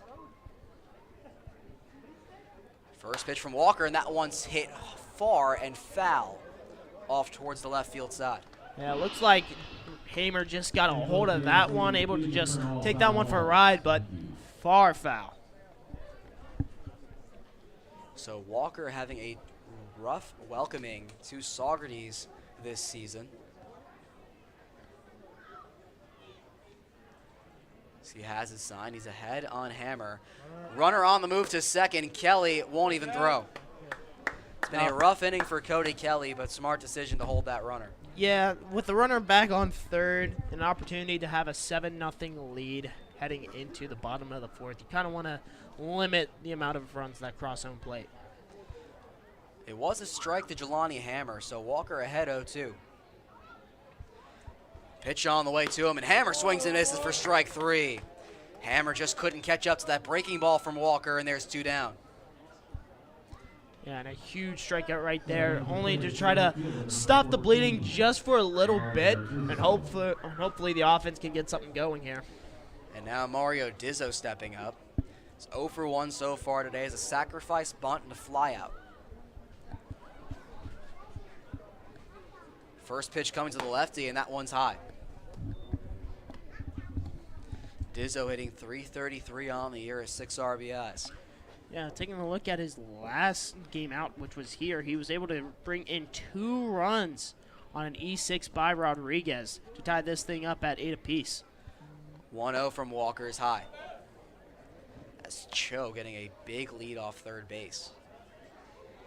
It's almost halfway to home before Walker threw the pitch. Possibly playing mind games with Walker in his season debut. Cho getting another running start but hesitates. 2-0 coming, and that one's taken for a strike. Dizzo clearly taking all the way. It's Walker looking to get himself out of the jam. 2-1 fired, and that one outside. Yeah, it seems like Dizzo is just really trying to let Walker go through. I mean, his pitch count is getting very high. He's already up to about 30 pitches. Walker's only pitched this 4th inning. 3-1 upcoming, and big swing and miss on a high fastball. Another full count here in this inning. And it's going to be a huge payoff pitch right here. It could really open up the door for the Outlaws, where it can slam it shut and the Stallions could get back to work in the box. Full count pitch from Walker, and that one's deflected and hit out towards shortstop. Go forth on the run, makes the throw in time. Jack Walker able to get out of his first inning as a Saugerties Stallion, but not before 2 more runs cross home plate for the Outlaws. We're halfway through this 7-inning game in the doubleheader. Outlaws still up 6-0. Stallions need runs and need runs quickly. Don't go anywhere. More Saugerties Stallions baseball coming up. Take advantage of the 50-50 raffle. We have some players and Anthony walking around trying to win some money. 50-50, don't forget.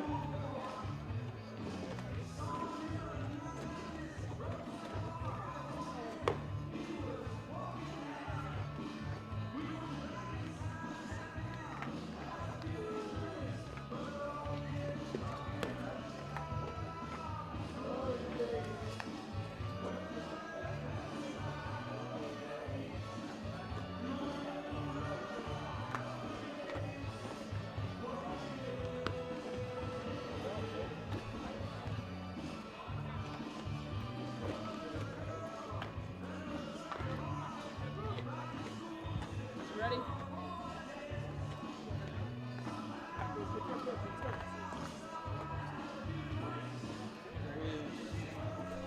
Saugerties Stallions baseball brought to you by Main Street Restaurant, voted best Mexican restaurant in the Hudson Valley, and by the Jolly Cow in Lake Katrine, because everybody loves ice cream.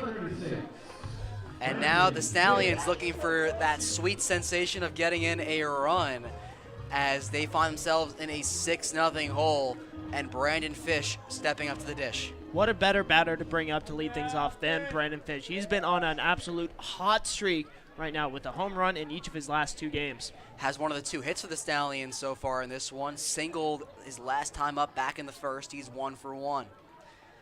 First pitch from Murtaugh, and Fish takes a big whiff at a low breaking ball. Yeah, and you see Murtaugh's confidence on the mound. He's walking with such a swagger and has a little bit of a grin on his face knowing that he's in control of this game. Outlaws bullpen has been quiet all day, and it's because Murtaugh has been just that dominant. 0-1 pitch going to be high. Looked like he really wanted a high fastball to have Fish chase after that one. Fish wasn't biting on back-to-back pitches. The count even now at 1.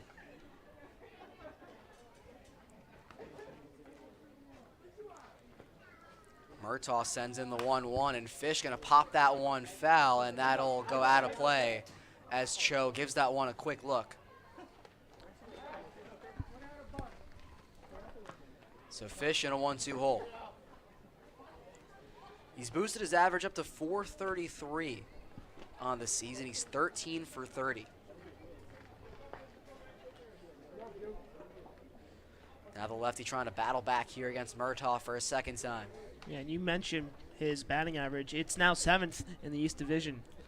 1-2 coming to Fish, and that one's going to be hit out towards second. And Doherty able to make the run and grab, and he sends that one on to first in time for the first out in the fourth. Stallion's just been stifled all day against Murtaugh. And that is now 7 straight Stallions that have gone without a hit. Yeah, they've been on some stretches earlier in this year where they haven't been able to really find the barrel on the bat, or excuse me, the ball on the barrel. And this is one of those stretches that they find themselves in. The offense just doesn't get clicking. That'll go back to Jake Skrine. The cleanup hitter struck out in his last at-bat. He sends the first pitch out to left field. That'll drop for a base hit. Jake Skrine going to take a wide turn around first. He thinks about going to second. He was halfway between first and second before deciding to retreat back. Yeah, it was a well-hit ball. That zoomed right out of the infield on the instant of impact. It dropped down, and now the Stallions have something to work with for the first time since the second inning. Skrine's had a rough doubleheader, but now finally able to get into the hit column. That's a 3rd hit for the Stallions, and that'll bring up Easton Bertrand. Lined out to second in his last at-bat. He's 0 for 1. Skrine on first with 1 out. First pitch coming to Bertrand, and he takes that one outside.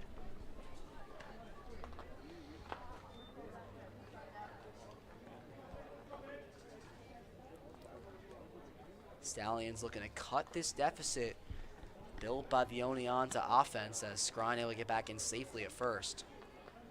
Oneonta's only got 2 hits so far today. They've been able to do this just based on strong plate discipline. Yeah, and the pitchers have really not been doing a good job at locating the zone. And taking a look at Murtaugh, he's been running the show. 1-0 to Bertrand was fouled back. So that evens the count at 1. Skrine was kind of dancing off first base a little bit. Maybe trying to play some mind games to get into the head of the man on the hill. See if Skrine plays more mind games as he forces Murtaugh to call time. Now resetting. 1-1 coming to Bertrand, and that one's going to be swung on and missed on a low breaking ball. Yeah, it looked like it just might have broke right at the last second because Bertrand, he had the green light to go the whole way. And then right as he was about to pull right through over the plate, it just dipped on him. Skrine with a good lead off first. It's a 1-2 count to Bertrand. Murtaugh fires, and Bertrand gonna hit that one out to left field, and that'll drop for a base hit. Skrine moves up to second. That's now back-to-back hits for the Stallions here in the fourth. It seems like they're slowly trying to figure out Murtaugh, and taking a look at that, that's 2 straight hits that's been pulled right into the left field. And now that'll bring up Colin Mackel. Prior to the start of this inning, he had 1 of the 2 hits, that being a single in his last at-bat, as there's now going to be a mound visit for Oneonta, and quickly we see someone running to that bullpen for the Outlaws. Yeah, that's looking like number 34 for the Outlaws, and Ryan Miles. Looking like he's going to get a little bit loose in the bullpen because it seems like Murtaugh has been slowly taking the edge off his pitches. Yeah, Murtaugh going to be staying in the game here. Looks like there's kind of a calm me down sort of mound visit from the Oneonta head coach. Yeah, right now the Stallions have been able to find a little bit of presence in the box, just able to get 2 back-to-back hits, doubling your hit total from 2 to 4 in this 4th inning alone. Now Colin Mackel back at the dish. Gonna bat with 2 runners on here for the Stallions, just 1 out.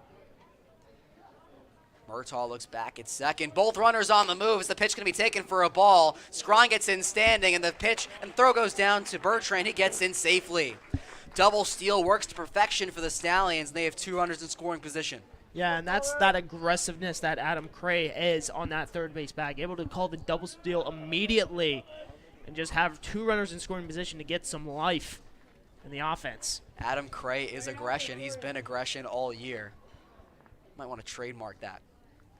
Put it on a t-shirt. Pitch coming to Mackel. He hits that one out towards right center field. In comes Grieve. He makes the grab. And Scrying going to come in. He's going to try and go home. Throw comes in, and that one's dropped.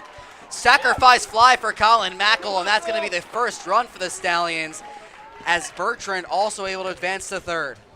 Yeah, that's a huge sac fly right there. It's able to get the first run off the board, maybe a little bit of a relief off the shoulders of the Stallions, and now they are in business, and still a runner 90 feet away from getting run number 2. Runner on at third, still with 2 outs, and Evan Goforth coming up to the dish. He struck out looking at his last at-bat. He's 0 for 1. Stallions finally able to get that first run to cross, and it comes here in the 4th inning. First pitch coming from Murtaugh to Goforth, and Goforth hits that one out towards right field. That's shallow, and that'll be a base hit. That brings home Bertrand, and Goforth able to get in safely at first with an RBI single. Stallions still down 6-2 in the 4th. Yeah, and right now it seems like the Stallions, they figured out Murtaugh. They're really getting some good contact, driving it into the gaps and letting it fall right in place. And don't let the Stallions get hot. They can rally. We've seen it. 3 out of the last 4 batters have singled here against Murtaugh, who's starting to lose it here in the 4th. Now facing Garrett Michelle, takes the first pitch for a strike. Michelle got on via a walk in his last at-bat, the only Stallion to walk in this one. Evan Goforth on at first with 2 outs for Saugerties. 0-1 on the way, and Michelle gonna hit that one foul off towards the left field side. Looked like that was going to go a little bit of a breaking ball. It might have hung in right into that zone, but just staying put. Michelle, a little bit disciplined to try to get some contact on it. So Michelle in a quick 0-2 hole. Murtaugh looking to get through inning number 4. He checks on Goforth at first, who doesn't even touch the bag. Now Murtaugh resets. 0-2 on the way to Michelle. That one bounced in and stopped by the catcher, Cho.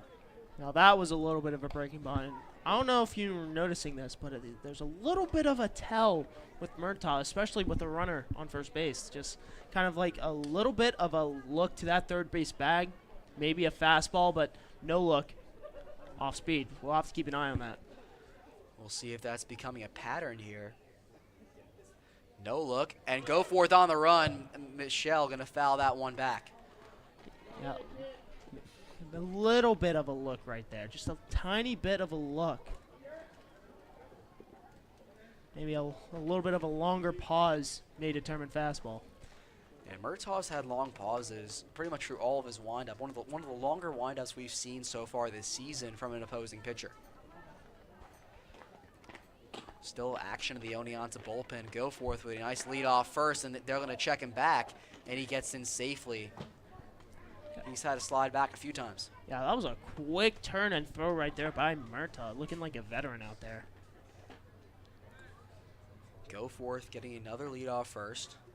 Still a 1-2 count to Garrett Michelle. 1-2 coming to Garrett, and that one's out. That one's going to be inside and low. I wasn't looking at if he looked at third. I wasn't either. We'll have to keep an eye on that. Maybe the fans at home, they're kind of noticing it too. Who knows? Count even now on Michelle. Murtaugh still can get out of the inning. And he'll throw back over to Goforth, who gets back in safely. I noticed to look at third. Yeah, I noticed to look at third too, but I think of the last few times he's throwing straight to first, and maybe Goforth might have noticed that, so that's why he's slowly taking small leads off that first base bag. Another 2-2 coming to Michelle. He hits that one high out towards left center field. Grieve racing back for that one, and that one's going to drop, and that one will go over the wall for a ground rule double. That one just kept going and going, and Garrett Michelle able to provide the Stallions with another runner on the ground rule double, and this lead is cut in half. It's now 6-3 Oneonta. Actually, they might move Goforth back to that third base bag, and right now. And they will. Yeah, because he was originally at first, and now since it's a ground rule double, both of them take bags. So that ground rule double cost the Stallions a run, honestly. It did, and it seemed like the outfielders, they lost the ball right in the air. They had their arms out open like, where is it? I can't see it in this gray sky. And it drops right down over the fence, right next to the stable club. Yeah, that one was just hit high, and it did not stop moving back. And the outfielders just lost that one. But now 2 runners in scoring position here for David Shackelford. And Shaq takes that one high as the score remains 6-2. As Goforth, he had already crossed home once the ball made its way over the fence, but he was on first when it started, so it doesn't matter.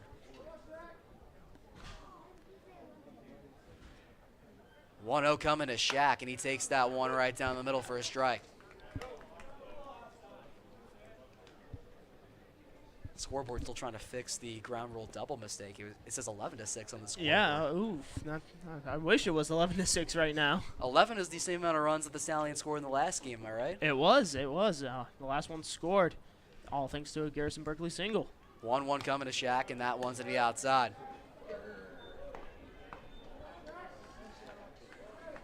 Scoreboard now correctly showing 6-2. Yeah, we like to thank our normal scoreboard operator, Alex, for solving the problem. Goforth on at third, Michelle on at second following the ground roll double. And Shaq in a 2-1 cushion. Pitch on the way from Murtaugh, and Shaq gonna hit that one foul down the third baseline. Yeah, it looked like that almost hit Goforth in the leg, but just a little bit past him, right over that bag, and it could have been a possible 2 RBI single for Shackelford, but just a few inches wide left. Yeah, tomorrow could have had an opportunity. 2-2 count with 2 outs here for Shackelford. Murtaugh set, fires the pitch, and Shaq can hit that one out towards center field, and that drops for a base hit. Goforth is in, and here comes Michelle. The throw comes home, and Michelle slides in safely. Shackelford able to get it into second as well. David Shackelford gets a 2 RBI double, and now it's 6-4. Stallions still coming back here. Don't call it a rally right here.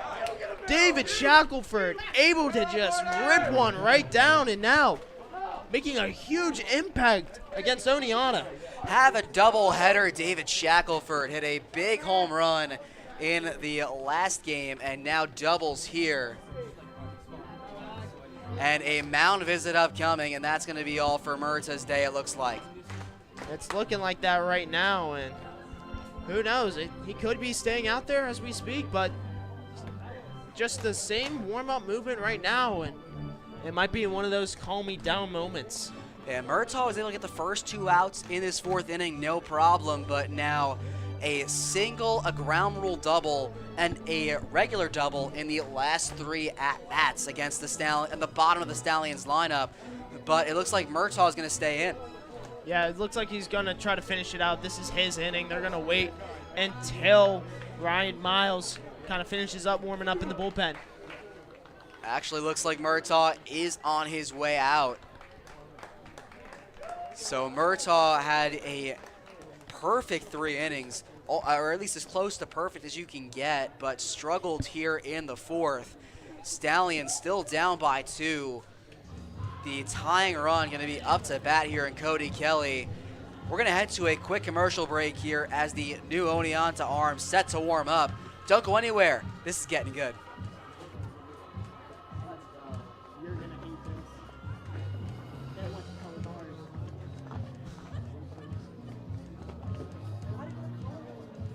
You know how it's loose in the camera, the HDMI cord? You know how it's loose in the HDMI cord?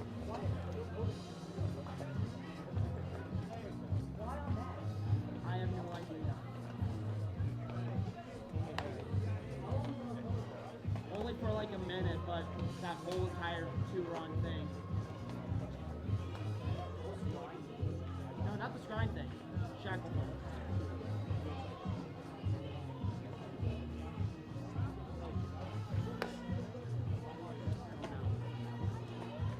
You know how it's loose in the HDMI cord on camera? I don't know. It's been going in and out sometimes.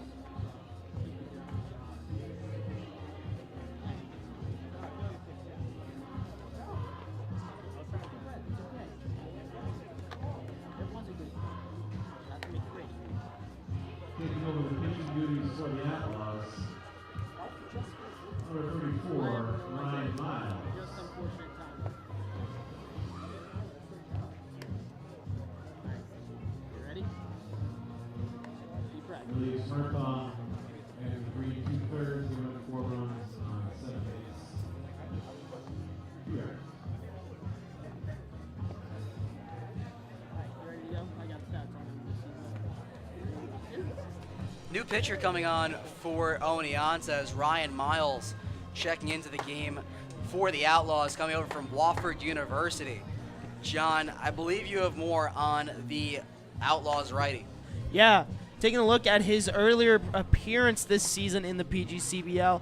In one game, pitched 1 2/3 innings, allowing 2 walks, 2 strikeouts, no hits, no earned runs. So they're going to try to let him do some work and get out of this pickle that they find themselves in. And it's not as bad of a pickle as it was before. Still just a runner on second with 2 outs, but the initial pitcher in Murtaugh struggling to get that third and final out in this 4th inning as the Stallions put up a 4 spot in the bottom of the 4th. Yeah, taking a look at Ryan Miles even more deeper into that, his fastball has reached up to about 91 miles per hour. So you got to be careful on his fastball. It can just blaze right past you. And he'll be facing the number 10 hitter in the lineup in Cody Kelly. And Kelly popped up in his first at-bat, still looking for his first hit since opening night. Yeah, I mean, he managed to get walked a few times in the last appearance in the box against Albany, but right now, just a fly out straight to the third baseman to start things off for him tonight. As Miles continuing to warm up here, David Shackelford on at second base. And he's really had a great day today. Had that home run, had a double, has all 5 of his RBIs in this one day in these 2 games. As looks like Miles will be throwing his one of his last warm-up pitches here. Yeah, it seems like they're ready to go, and Cody Kelly trying to get out of a slump and facing the 7th different pitcher in his 7 at-bats as of late. I mean, I believe that stat was first given to me by our good pal in Kyle McMullen. He managed to tell us that back in Albany. And now it's still going on. That was the last time Kelly played prior to this one. And now the lefty with a chance to make some more damage here for the Stallions. Outlaws 6 runs on 2 hits. Stallions 4 runs on 7 hits and 2 errors. Miles just about ready to throw his first pitch. Looks back at Shackelford, and Kelly looks at that one in the dirt. Yeah, looking at the weather right now, taking a look at the flag in straight center field, it's looking like it's blowing directly back, so a hitter's advantage if it gets up into the air. And the rain so far has held off to this point in this doubleheader, as it's exactly why we're having a doubleheader. There was rain when the first game was supposed to be played on Monday. 1-0 coming to Kelly, hits that one out towards right field. He gave that one a ride, and that'll hit the wall. Shackelford on to score from second, and Cody Kelly stands up at second base, the stand-up double. The Stallions have put up a 5 spot here in this bottom of the 4th inning. They're still down 6-5. Not the first time that they scored 5 runs in 1 inning, Logan.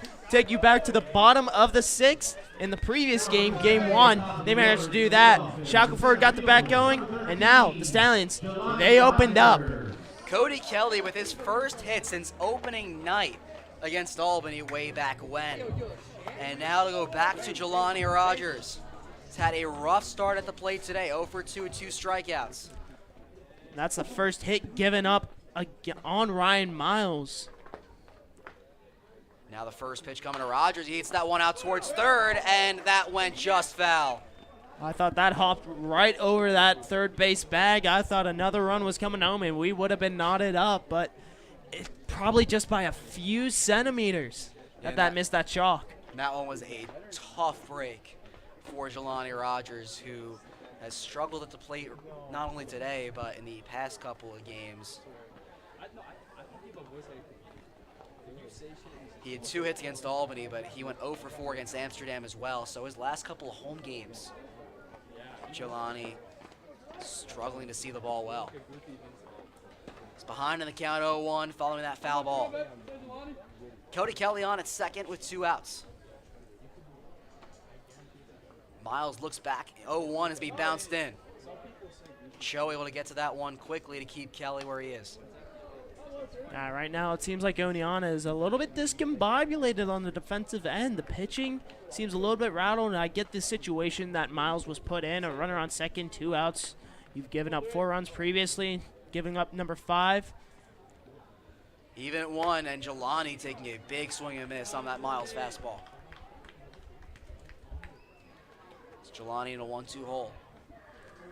Yeah, a little bit of aggressive. He seems like he's not really getting a good eye on the ball, just can't really seem to find contact. Kelly still at second. The infield shifted out towards that left side. Now the second baseman moving back. 1-2, and Jelani swings and misses for strike 3. Hat trick here in the 4th inning for Jelani Rogers. All 3 of his strikeouts, he has gone down swinging, but not before the Saugerties Stallions put up a 5 spot in the bottom of the 4th inning. It's a whole new ball game here at Kansine Field. It's 6-5. Oneonta holds the lead. Don't go anywhere. Still a lot more action to come here in the Ulster Savings broadcast booth.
Saugerties Stallions baseball brought to you by Senator Michelle Hinchy. She represents you. And by Mike Yonta, custom masonry and excavation. We now head into the 5th inning, and it's a whole new ball game. Stallions just down by 1 run. It's 6-5 as we head into inning number 5, the 7th inning, a doubleheader, game 2 of it. Logan Mirandis, John Drager on the broadcast, and John, Jack Walker back out there for 2nd inning, not only of this game, but on the season. Yeah, and that 1st inning went a little bit rough, giving up 2 runs in your first appearance this season. Not a good start, but your team, they picked you up with the bats. You made this a 1-run ball game. Could be a whole different look for Jack Walker coming up. He'll be facing 4, 5, and 6 in this Oneonta lineup. The only 3 hitters that Walker has yet to face so far in this one. Yeah, and he has an opportunity to really help out the fans with the number 6 hitter coming up in the K-Man. The K-Man going to be the final of 3 hitters. Should it be a 1-2-3 inning, but it'll be Paul Tamaro. He'll be the first hitter. He's 0 for 1 so far today, and first pitch from Walker, a breaking ball that just can't find the zone. Tamaro walked and grounded out so far today. Walker behind in the count early on.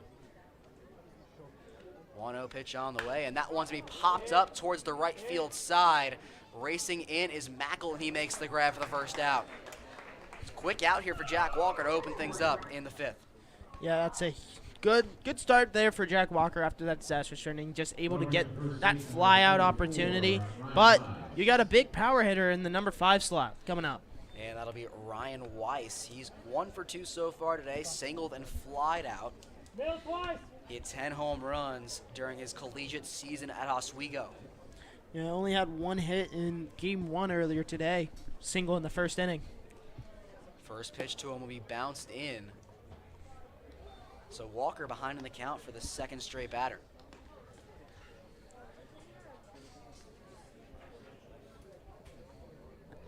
Outfield playing relatively deep on Weiss, respecting his power. 1-0 on the way to him, and that one inside for a strike. Yeah, looking a little bit like a Daniel Vogelback hitter right in that box. Just a little bit big, beefy, 369 batting average in 2021, driving in 4 home runs. And Weiss going to foul that one back off towards that left side. But, of course, Vogelback, been a power hitter in the MLB for many years now, currently with the Pittsburgh Pirates. Don't you roll your eyes at me like that. You mentioned Daniel Vogelback as a Pirates fan. I had to do it. Well, you do it all the time with the Mets. Come on. Cut me some slack for once. So now Jack Walker sets to fire the 1-2, and Weiss going to pop that one up, but not in Jacob deGrom fashion. The at-bat continues. There it is, folks. There it is. If you mention Pirates, I have to mention Mets at least once. Yeah, it's just the banter that we're living with. Them's the unwritten rules on our Ulster Savings broadcast booth. I mean, we could easily write that. Another 1-2 on the way to Weiss, and another foul ball. Just ahead of that one, he almost got spinning out of his shoes. Yeah, really almost shook him right out of his boots in the process. Great low pitch location right there by Walker. But Weiss just getting contact on it. Weiss continuing to battle here against Jack Walker, looking for a much cleaner inning than back in the 4th. 1-2 on the way, and Weiss can ground that one out towards shortstop. Go forth, has to make a throw from the grass, and he gets him in time, and by a few steps as well.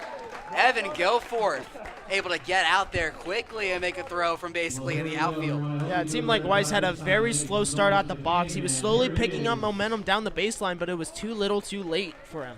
And now it's time for round 3 of the K-Man. Ding, ding, ding. Henry Polinsky has gone down on strikes.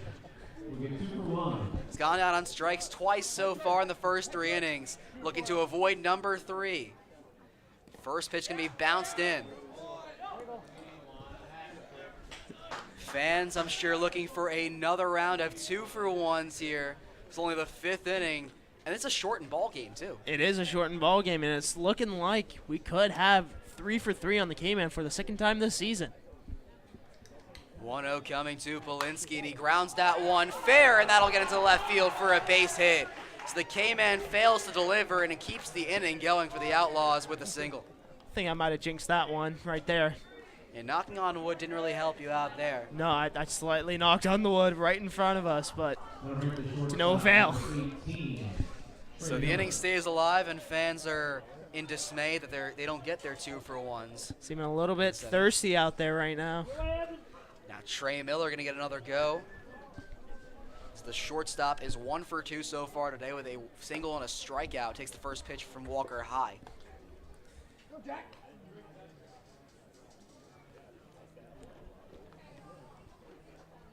And for Polinsky, that was just his 2nd hit on the year. Came into this one 1-for-16. The 1-0 to Miller is going to be high as well. So Walker struggling to find his command here after 2 quick outs.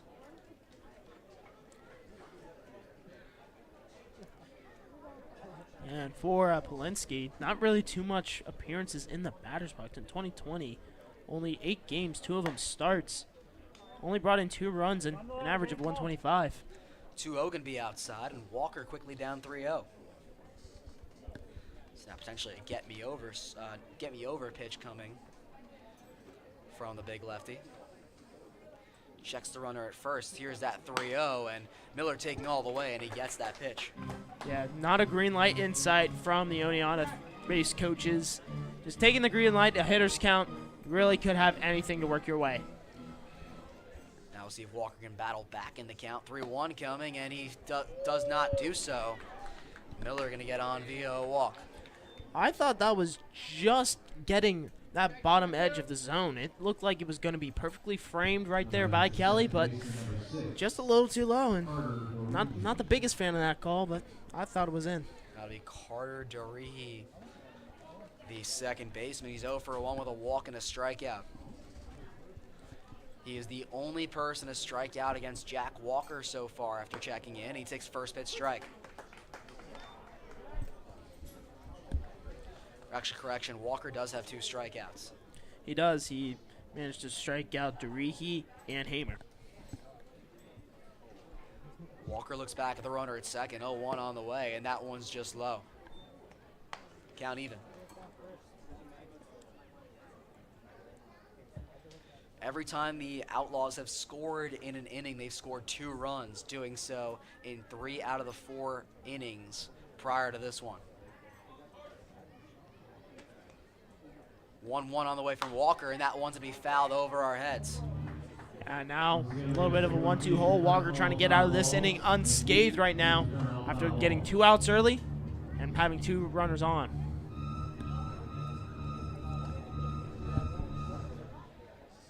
Walker has Dorihi in a hole. Pitch count slowly getting up into the 50s. 1-2 on the way, and looked at for strike 3. Jack Walker able to get himself out of the jam here in the 5th inning, and he keeps the Stallions within a run. Don't go anywhere. Bottom of the 5th and more coming up on the Saugerties Stallions YouTube channel in the Ulster Savings broadcast booth.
Saugerties Stallions baseball brought to you by Mirabella's Restaurant.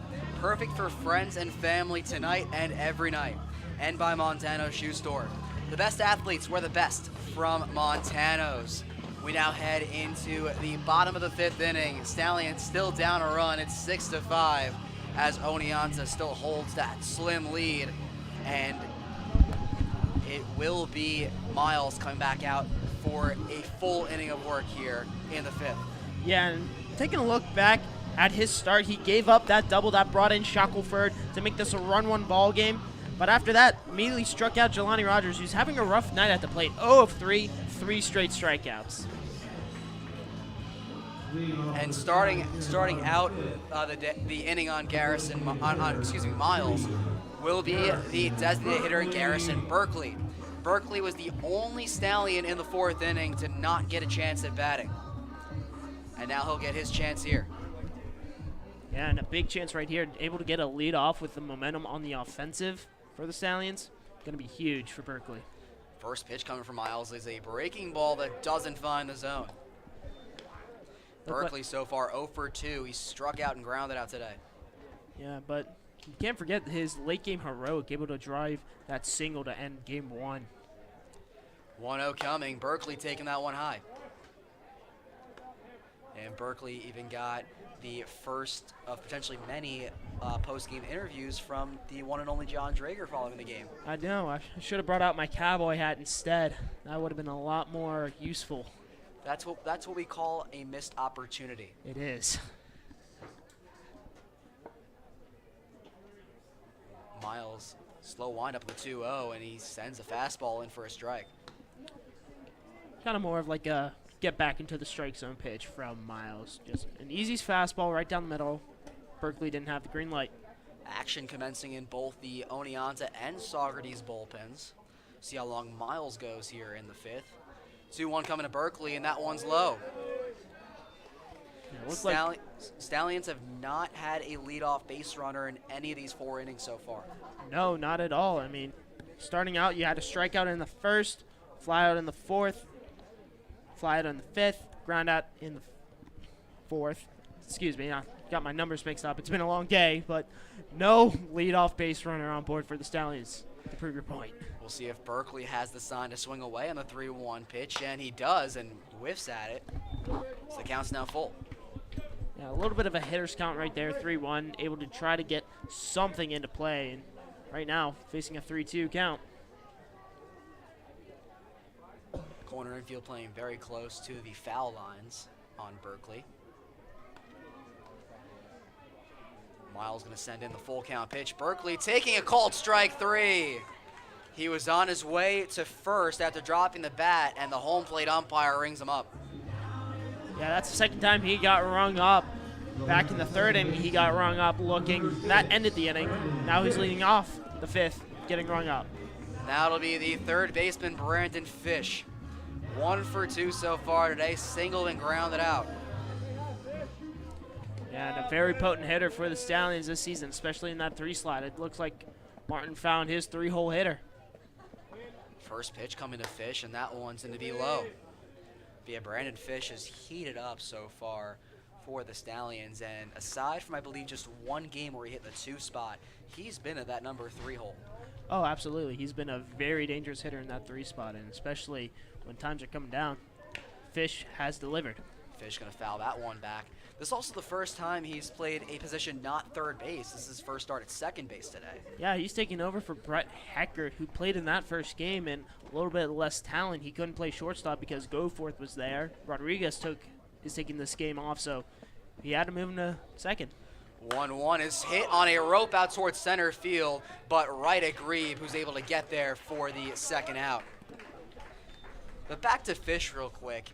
The second base position's really been kind of held by the combination of Brett Heckert and Evan Goforth. And this is the first time someone, not one of those 2 guys, has gotten the nod. It's actually the second time because Rodriguez had the second base position against Mohawk Valley. That's right. Goforth took shortstop, so this is the second time, and it's Fish's position. So I guess Colin Martin really wanted him to bat, and instead of putting in either Shackelford or Berkeley at that second base bag, why not Fish? And that'll be Jake Skrine, someone else playing a different position than normal today, as he takes a first pitch strike.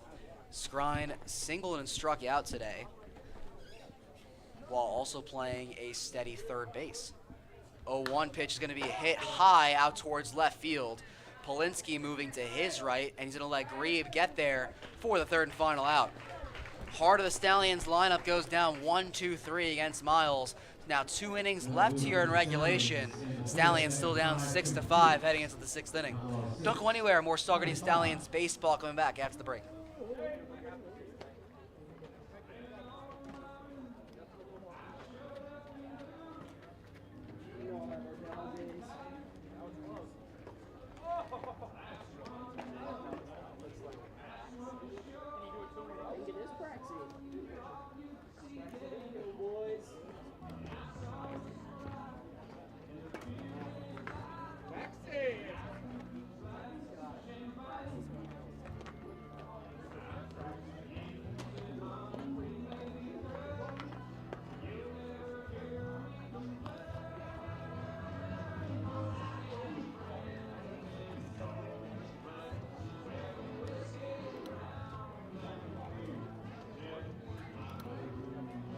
And taking over the pitching duties for the Stallions, it's number 19, Raxie Behill.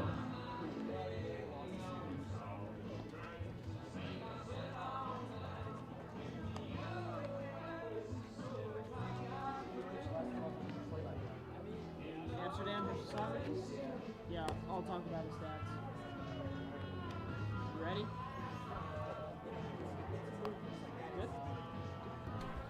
New pitcher coming on for the Saugerties Stallions, as it was a workhorse from a couple days ago against the Amsterdam Mohawks in Praxie V. Hill. Yeah, you mentioned workhorse. As soon as Brian Booley had his day done after 2 innings work, he came in, pitched 5 beautiful innings, only giving up 3 hits, no earned runs, with a walk and 2 strikeouts. So he's certainly found his groove against Amsterdam. Let's see if it translates into these Outlaws.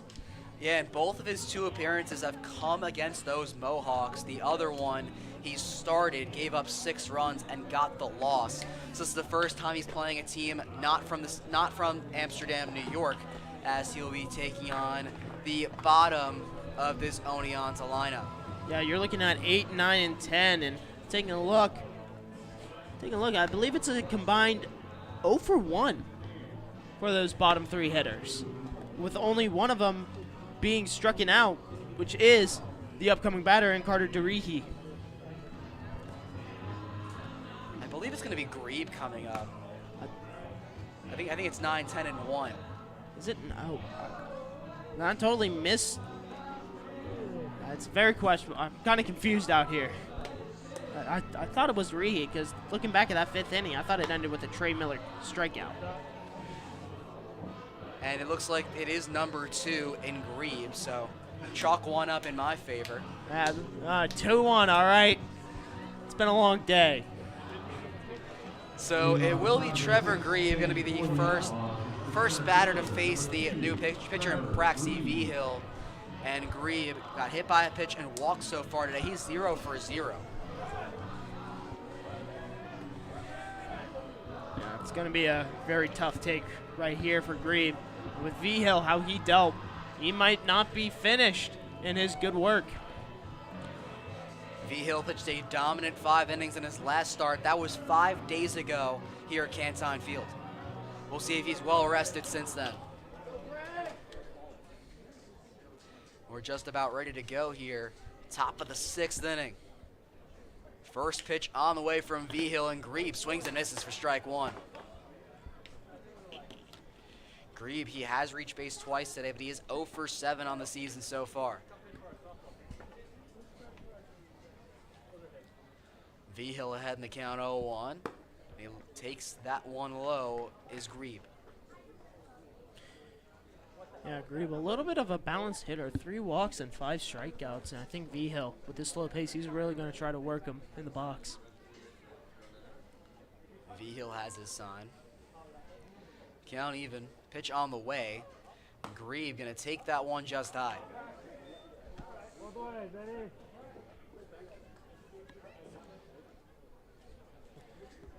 A little bit of a height advantage right here for Grebe at 5'8", maybe even a little bit of a lower strike zone for Vigil to work with. Vigil going to call time and, in fact, call the catcher Cody Kelly in for a mound visit. Little disagreement early on here. Yeah, maybe a little bit of confusion on the signs. Kind of a little bit of confusion here. I'm taking a look back to that Amsterdam game to see who was the catcher for Vigil. Was Speaker in that Amsterdam game. And we've kind of seen that little 3-man catcher rotation. Nico Amory got the start in the first game. Mason Speaker has seen his mix of playing time at catcher, and now it's Cody Kelly on for this game. 2-1 from Vigil, and Grebe gonna foul that one back. Oh, look out. That ball came right back into the Stallions, and Drake Quinn almost made a play there.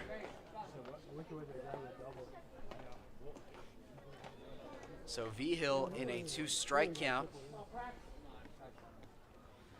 2-2 on the way, and Grebe looks at that one for strike 3.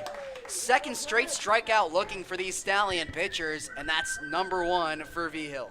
Yeah, that's a huge way to start off your relief pitching performance. I mean, Colin Martin, he knows what he has in Praxi Vigil. He was a Weber International player of his, and taking a look after that rough start against the Mohawks earlier this season, he's starting to come to form. And now to bring up the catcher, Tyson Show. He's walked in both of his at-bats so far. Another Oneonta player looking for their first hit on the year. And Show going to chop that one out towards first. Michelle going to try and pitch that one to Vigil, and he just gets it in time. What a play from Garrett. Michelle out at first base, and Vigil able to just get 1 foot on the bag. And it looks like those two have finally found that chemistry together. If you remember back to that first appearance in Amsterdam, that was also Michelle's first time in a Stallions uniform. There was a little bit of miscommunication between the two on who would cover the first base bag, who would get the ground ball, but it seemed like those two have patched it out. And now to go back to Devin Boone, as there's a little bit of a delay here. And it looks like Tyson Cho might have injured himself going to that first base bag. Yeah, now looking down to see Cho kind of slow to get up, kind of towards that Stallions, or that Oneonta bullpen, kind of towards the visiting sidelines. Taking a look, the trainer's going to come out to talk to him to see what's up. And Cho getting some assistance to getting some help off the field. Didn't even notice that. It was so far wide right. Yeah, it was. I didn't even notice. I was kind of looking to see if V-Hill got his foot onto the bag to get that second out, but hopefully Cho's okay. And Cho now making his way into the Oneonta dugout. And he's now officially made it back, so still kind of waiting for the home plate umpire to resume play. First base coach from Oneonta was helping Cho out as well. He's now making his way back to his post. And now it looks like we're just about ready to get back underway. Devin Boone now has 2 feet in the batter's box. Now already underway. V-Hill has his sign. First pitch coming into Boone, and that one's taken for a strike. Boone's 1 for 2 so far today. He's singled at a sacrifice fly and hit into a fielder's choice. He's reached base twice today. Now behind 0-1. Pitch on the way from V-Hill, and that one's going to be a check swing, grounder out to third. Skrine comes in and makes the running throw for the out. 1-2-3 inning for Praxi V-Hill, and that sends us into the bottom of the 6th inning. Stallions still down a run, and they'll look to get it right back here from the Ulster Savings broadcast booth. Still more baseball to come.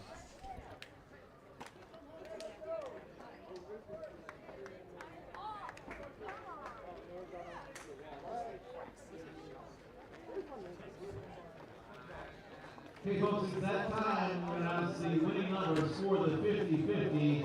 Hopefully you played. It's a blue ticket.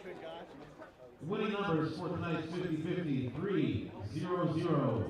1-2-1. Once again, 3-0-0. 1-2-1. Stop by Jeff Fury and see Renee to collect the winnings. We got a winner. There she is. We didn't have to go far.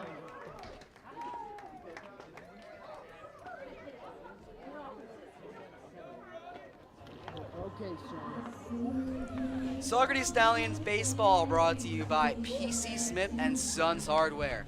Smith Hardware on Main Street. Got a project? They can help. And by Peak Trading. Need it lifted up or tied down? Peak Trading has the supplies.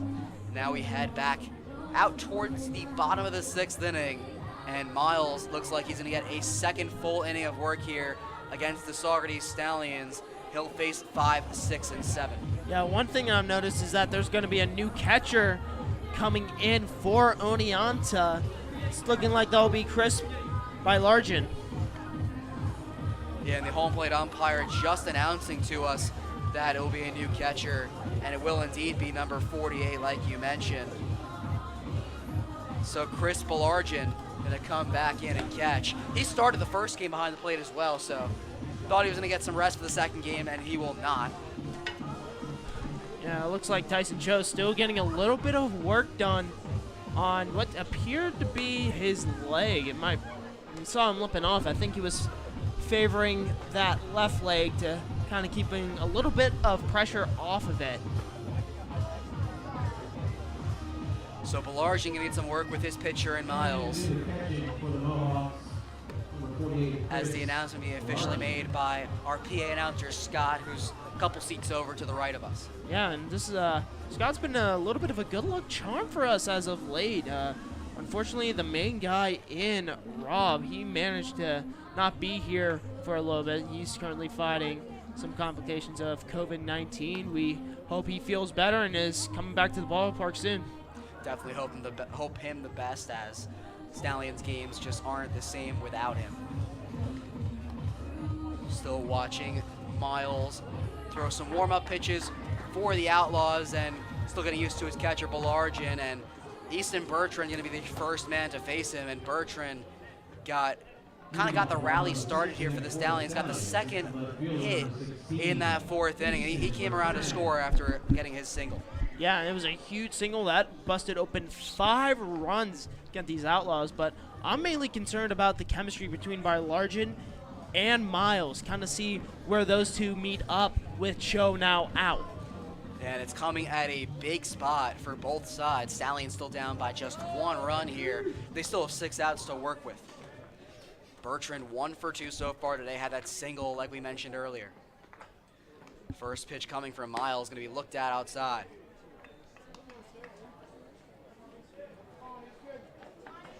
And since checking in, Miles has been close to lights out. He's struck out 2 of the 5 batters he's faced.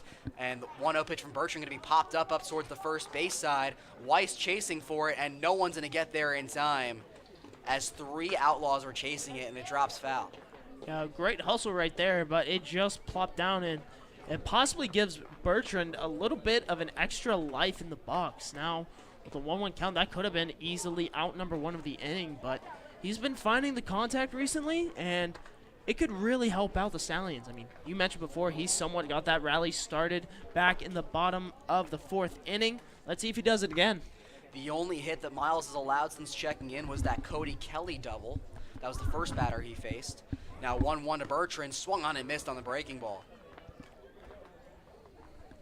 Now Bertrand behind 1-2. Yeah,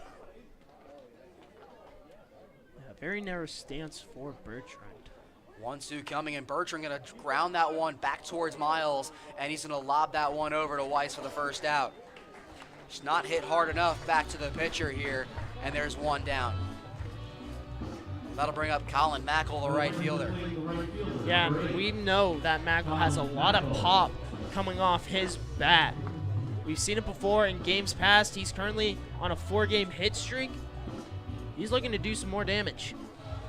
Colin Mackel 1 for 1 so far today. He's singled and hit a sacrifice fly.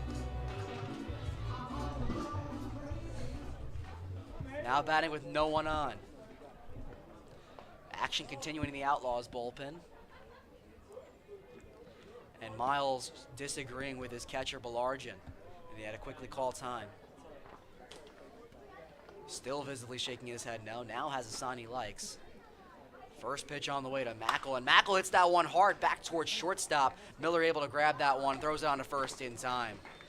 2 quick ground outs to open up the 6th inning for Miles, and it brings up Evan Goforth. It's going to be a big at-bat here for Evan Goforth to see if he can try to get some runs here on the board, because we know it best here in Saugerties, 2-out magic. We'll see if 2-out magic can live to tell some more great stories. Goforth, he is 1 for 2 so far today, singled and struck out. First pitch going to be a big swing and miss off the bat of Goforth.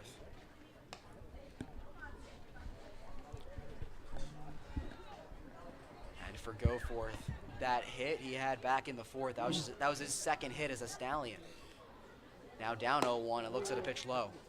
Yeah, he's kind of been trying to find his identity at the plate. He's been trying to make contact. He's been going into groundouts and flyouts. He's been making good contact, but it's just not dropping for him. Count even for Goforth. Middle infield playing back towards the grass. 1-1 from Miles, and Goforth can hit that one on the ground back towards shortstop. Miller has that one on the run, sends that on to first in time for the out.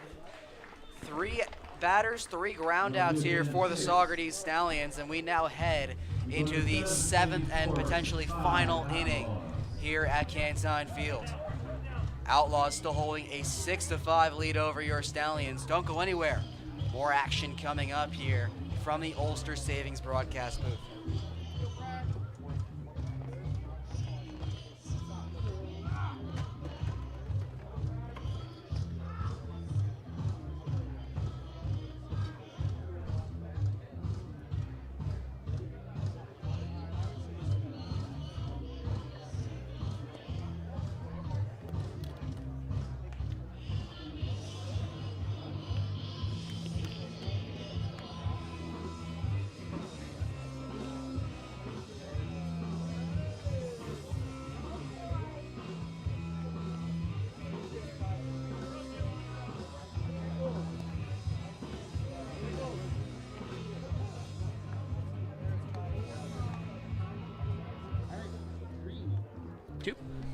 Saugerties Stallions baseball is brought to you by Rip Van Winkle Country Club. Bring your swing to the Rip. And by Saugerties Athletic Association, where having fun is what matters. The second inning of work for Praxi Vigil, the Stallions reliever looking to provide yet another scoreless inning here and keep it at a one-run deficit for last licks. Oh, absolutely. Taking a look back at his last inning of work, a strikeout, a ground out, and a ground out. So he's been able to very good. Sorry, English is hard sometimes. He's been doing a great job of locating his pitches, really trying to work the zone to make these Oneonta hitters really try to work. And Vigil going to be facing 2, 3, and 4 in the Oneonta lineup, starting out with Jelani Hammer as Vigil continues to warm up, finishing the last of his warm-up pitches. Yeah, and with how Jelani Hammer has been doing, got into a walk, a sac fly, right into the outfielder and Colin Mackel, and struck out in the fourth. So slowly digressing down the chain, and with how Vigil has been pitching lately, it could be a problem for him. Hammer so far, he is 0 for 1. Walked to the sacrifice fly and struck out so far today. Now going to be the first hitter on Vigil in the 7th. Outlaws 6 runs and 3 hits. Stallions 5 runs, 8 hits, 2 errors. First pitch coming from Vigil, and Hammer going to look at that one for a strike. Vigil continuing to deliver. Yeah, it's right down the middle, and looks like there might be a little bit of a little miscommunication right there between the umpire and the Oneonta dugout. Whatever the miscommunication was, it clearly wasn't much, as both sides are back in their respective places. Vigil ahead in the count 0-1. Sends in the pitch and swung on and missed on the breaking ball, which found the dirt at the end. Yeah, great late break right there on that breaking ball. It got Hamer thinking it was going right there, and then curved off right at the end. Huge sharp drop. Now it looks like time is being called. The umpire calling for Kevin Hinchy, the owner of the Saugerties Stallions, to deal with something over the Oneonta bench. Yeah, don't know exactly what that is. Can't tell what. All eyes are on Kevin right now, but seemed to be a little miscommunication there.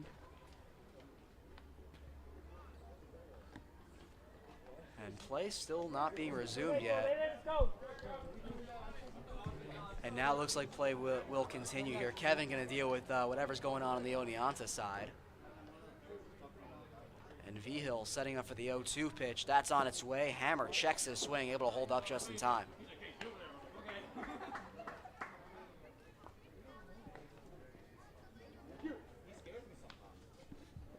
Seems to be some fan interference here in the stadium. Some fans are talking to the Oneonta players. 1-2 from Vigil, and Hammer gonna hit that one out towards shortstop. Go forth, almost at the sliding stop, and it'll drop into center field for a base hit. Goforth made quite an effort out towards that middle infield, but just too far for him to handle. Yeah, it was a nice sliding play. We've seen make a few of those down the line, but couldn't be able to corral that one as he was turning around and try to fire the throw over to first. First hit for Oneonta since midway through the 5th inning. That'll bring up Mario Dizzo. Dizzo 0 for 2 so far today. Had a sacrifice bunt back in the 1st. Now hitting with a runner on first. As the runner thinks about going at first, but he's able to hold back. The pitch from Vigil was called the ball on the outside. Now, take a look at that pop time right there from Cody Kelly. Able to just stand right up and just look right over at Hamer. Vigil going to check on Hammer at first, and throw was high and not in time. It's the first time we've seen Vigil deal from the stretch in quite some time. 1-0 on the way. Hammer's on the run, and that pitch was pop foul. And racing for that one was Scrine on the third base side, but that went just foul. Now it looks like a fan almost collided with Scrine on the foul line fence, but just hits the top of that before Scrine could get there. Count even at 1, but that hit and run attempt from Oneonta did not work, as the Pac-Man noise signifies. A little bit of a untimely time to play that sound, I'd say. Count even for V-Hill. Hammer with a decent lead off first. Pitch on the way, and that one well inside.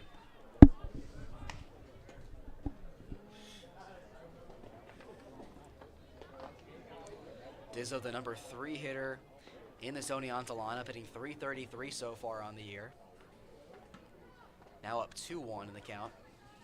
Pitch on the way, Hammer on the run again. Kelly up to throw, and that one well high. And Goforth had a leap just to keep that one from going to the outfield.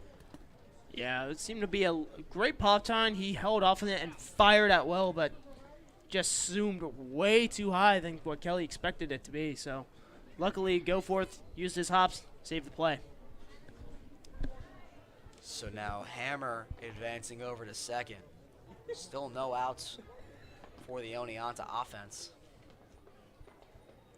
Dizzo with a 3-1 count. V-Hill looks back at the runner. Pitch on the way, and that one's outside, ball 4. 2 base runners early for Oneonta. Still no outs here. And Tamaro going to come up to the dish. Paul Tamaro hitting 0 for 2 so far. He walked back in the first. It's one of the many walk victims of Noah Deluga today.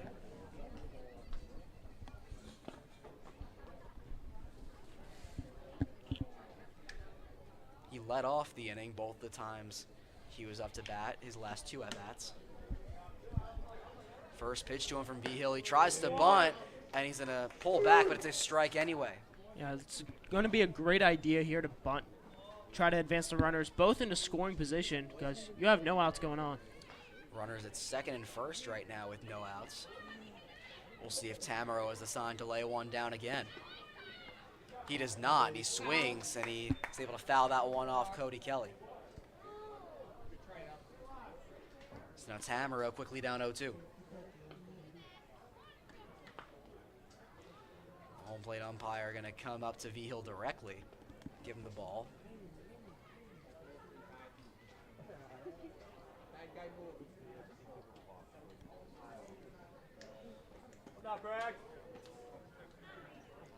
Praxi looking to rebound here after getting an early jam with 2 runners on. A good way to do that is just try to go for a high heater up into the zone and have Tamaro try to chase after that one. And V-Hill has his sign. 0-2 on the way, and that one well outside. So a bunch of lights just went off in the field right behind Canton Field. Yeah, there was a little league game going on right here, presented by the Saugerties Athletic Association. 2 games going at once. Well, 1 over and 1 could be over soon. Praxi takes a long look at Hammer. 1-2 coming. That one just fouled back. Tamaro just got a piece of it.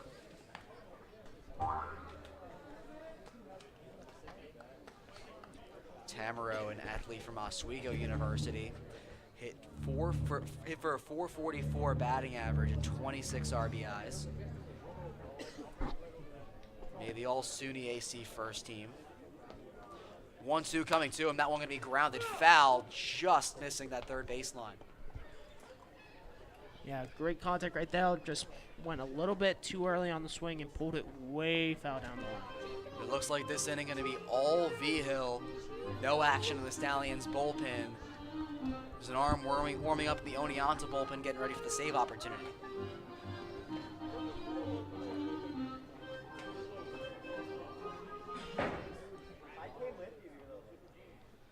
We'll set up again for the 1-2 count. V-Hill has his sign. Looks back at Hammer. Pitch on the way, and that's going to be caught looking for strike 3. Cody Kelly couldn't hold on to it, but that does not matter. Second strikeout of the night for V-Hill. Both of them have been looking.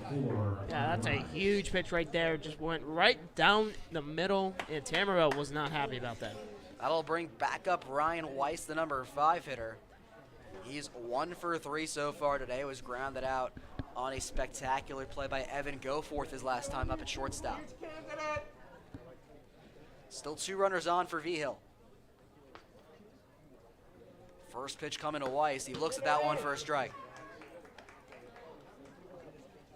V-Hill's thrown just over 20 pitches throughout these first 2 innings of work.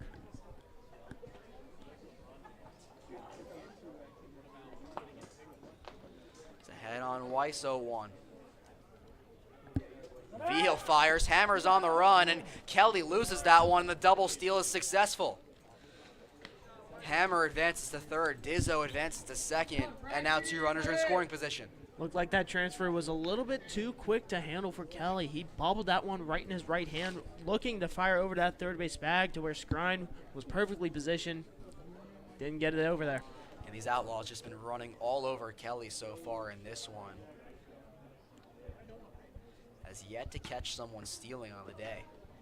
As Weiss takes a big whiff at strike 2.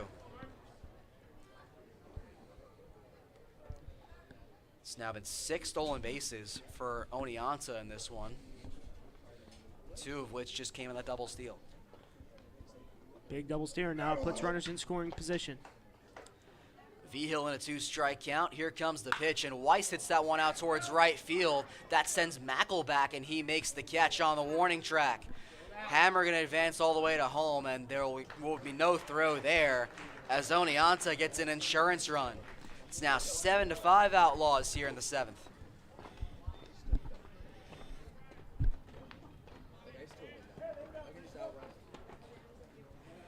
Saugerties got an insurance run with a save opportunity, and the Stallions ended up blowing said save opportunity, so we'll see if maybe Oneonta can do a similar thing. Possibly. I mean, taking a look at the upcoming lineup that's due for Saugerties, they got 8, 9, and 10 with Michelle, Shackelford, and Kelly. Now it's the K-Man and Polinsky, although I do believe it is too late for 2-for-1s as first pitch can be taken for a strike. Polinsky's gone down. Look, he's gone down on strike twice. He hit a single in his last at-bat.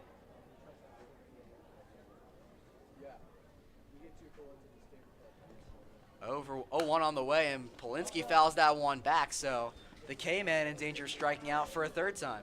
Yeah, it may not be as meaningful as the earlier innings, but it's still going to be nice to see the K-Man go down on strikes once more. It's not being made into too big of a deal as the last couple times. 0-2 pitch from V-Hill, and that one just misses. Yeah, it looked like he wanted to catch that outside edge on a little bit of a break.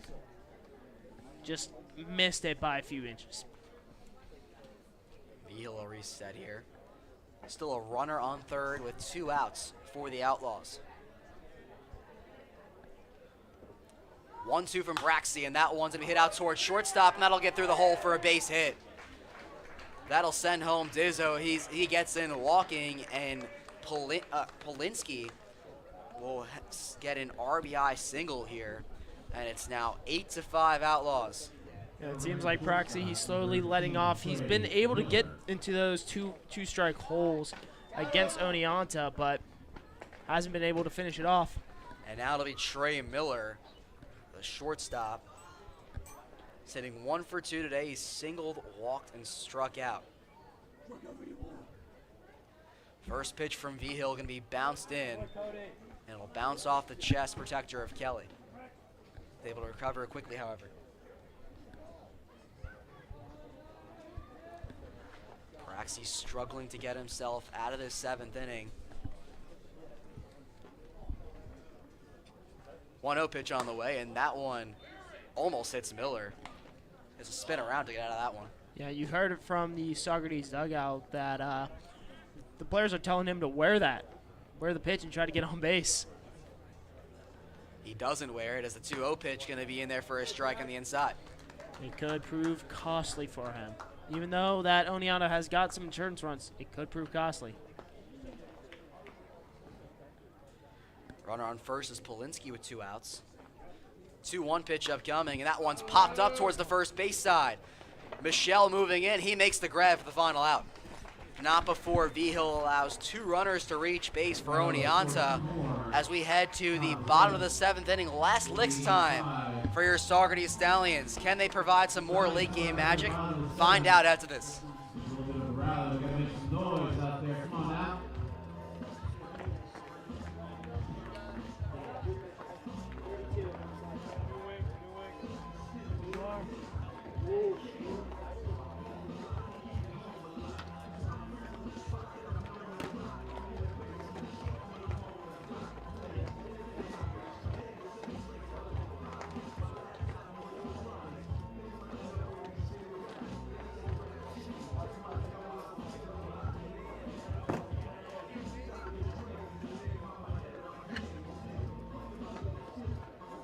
The Outlaws are going to put a pitcher on the mound. Coming from Hudson Valley Community College is number 32, Aiden Dixon.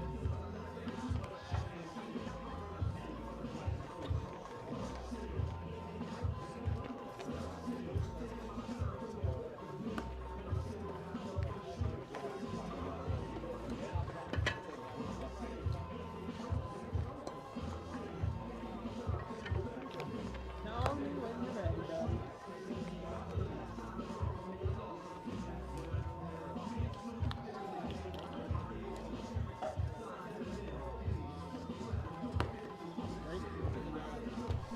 Last licks for the Stallions and new pitcher on the mound for the Outlaws as Aiden Dixon gonna come in for the save in this 7-inning game for Oneonta. Yeah, taking a look, this is his first appearance of the season for the Outlaws. And taking a look back at Hudson Valley Community College in his high school senior year, a 750 hitter his senior year, but hit 228 his entire career, but an ERA of 10.50 in high school. So got to be careful. We have to wait to see what Dixon throws out there. And he'll have a gift of facing the bottom of the Stallions lineup, 8, 9, and 10. The only thing is, with the bottom of the lineup, the last time each of those three guys were up, they all doubled. Yeah, and it was a huge double. It brought in 2 runs, so it could provide danger, but you also have lingering at the top of the order, Jelani Rogers, who's had a very rough night at the plate, going 0 for 3 on 3 strikeouts. Garrett Michelle's double went over the wall. He had a ground rule double in his last at-bat, and he came around to score back in the 4th. Now looking to start a potential rally here for your Stallions. They're in a 3-run hole in the 7th. Oneonta looking to salvage a split. Saugerties looking to get a very unlikely sweep in this doubleheader. First pitch on the way to Michelle. He looks at that one high.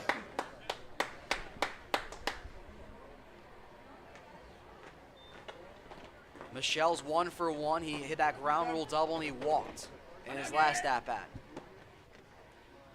1-0 on the way. Michelle takes a big whiff. Looks like Michelle really wanted a piece of that one. That huge whiff. Got the green light, liked the pitch, just went right under it. Dixon looking for his sign. He'll call time. Trying to get on the same page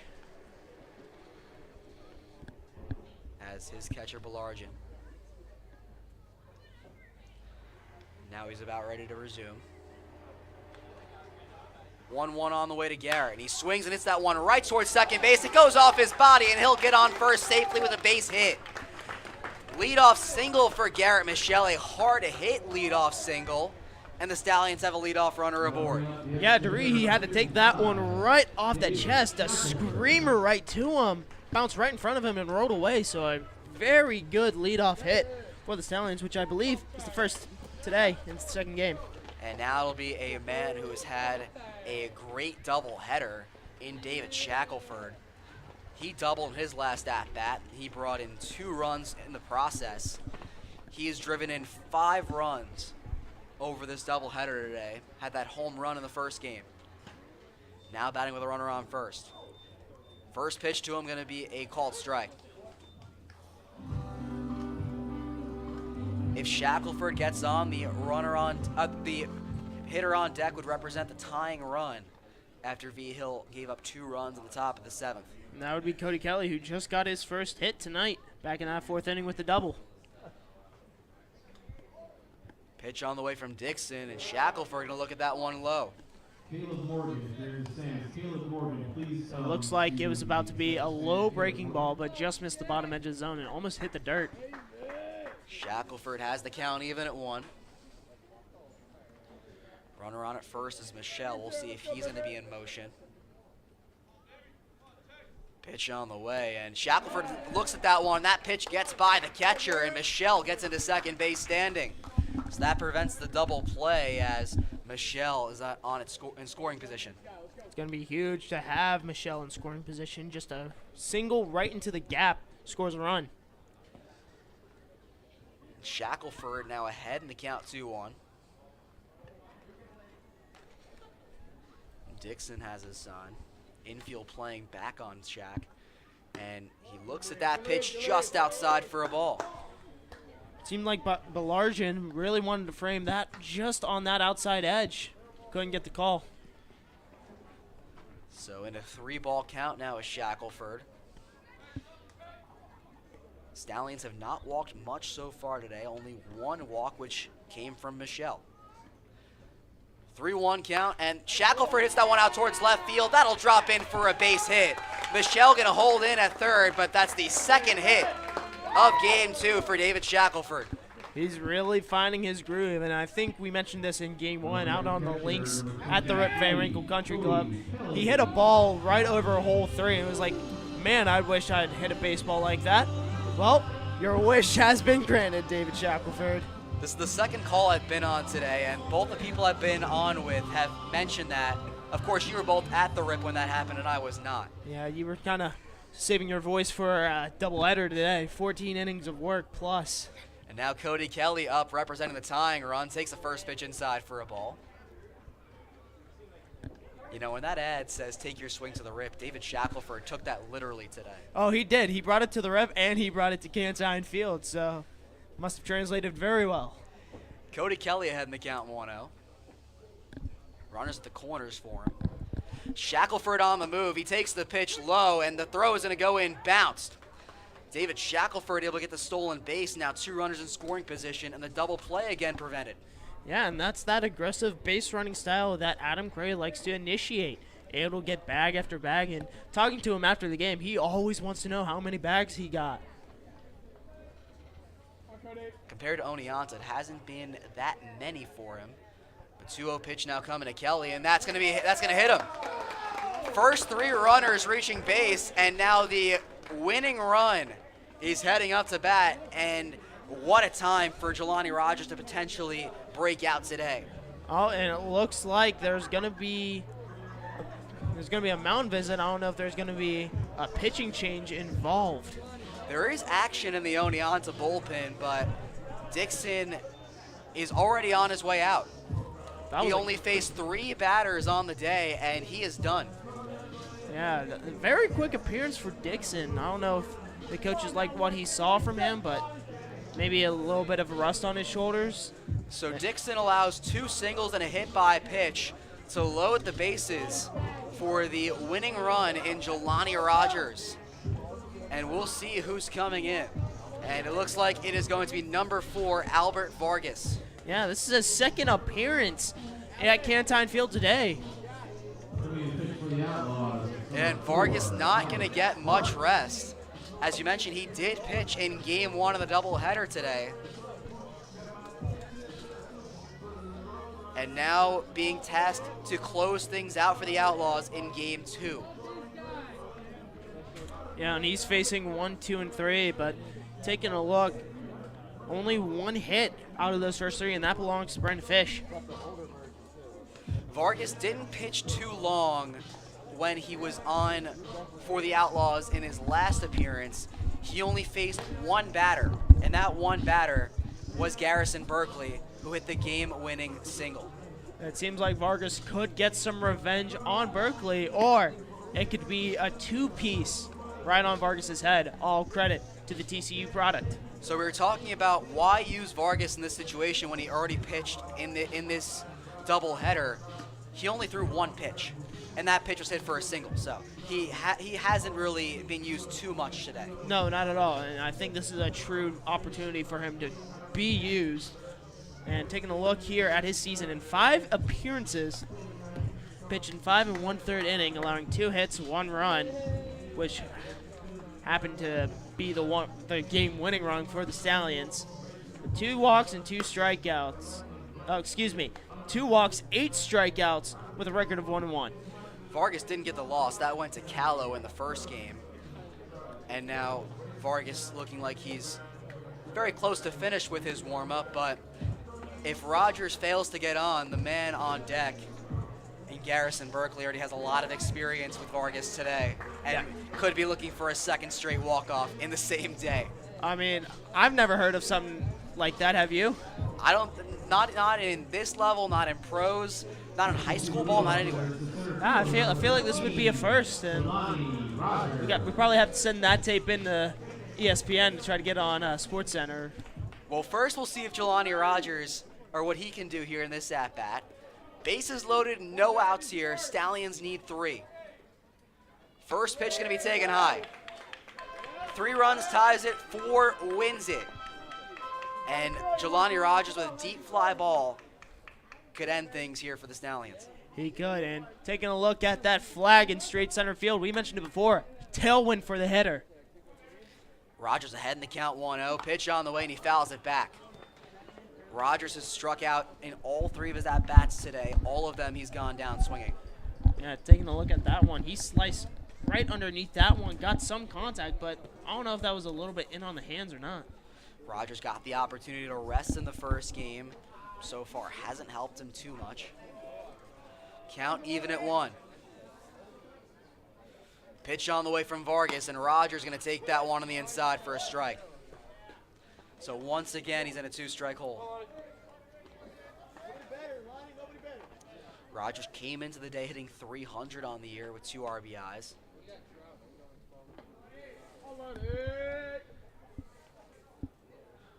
One-two pitch upcoming. Rogers going to foul that one back. He just got under it. Yeah, he's been getting right onto the ball, but he hasn't made that solid contact with the barrel and drive it out. It's just been tip after tip before whiffing on the final strike. Rogers taking a long step out of the batter's box and now coming back in.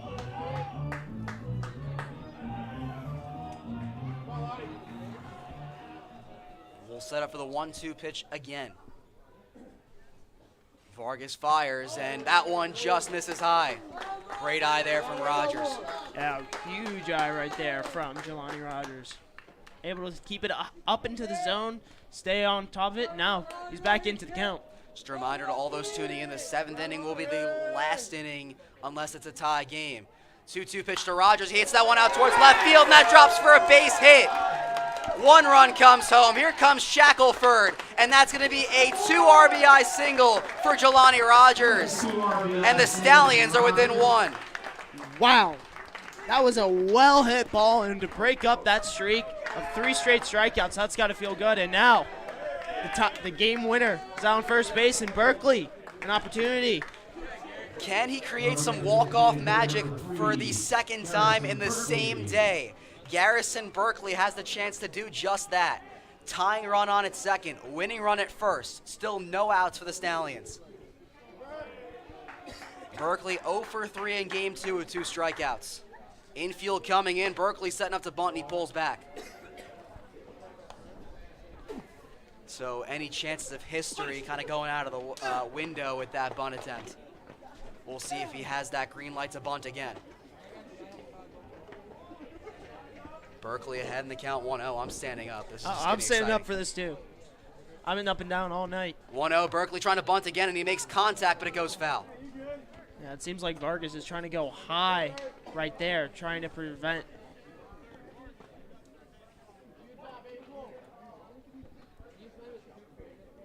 Oneonta, 8 runs on 5 hits.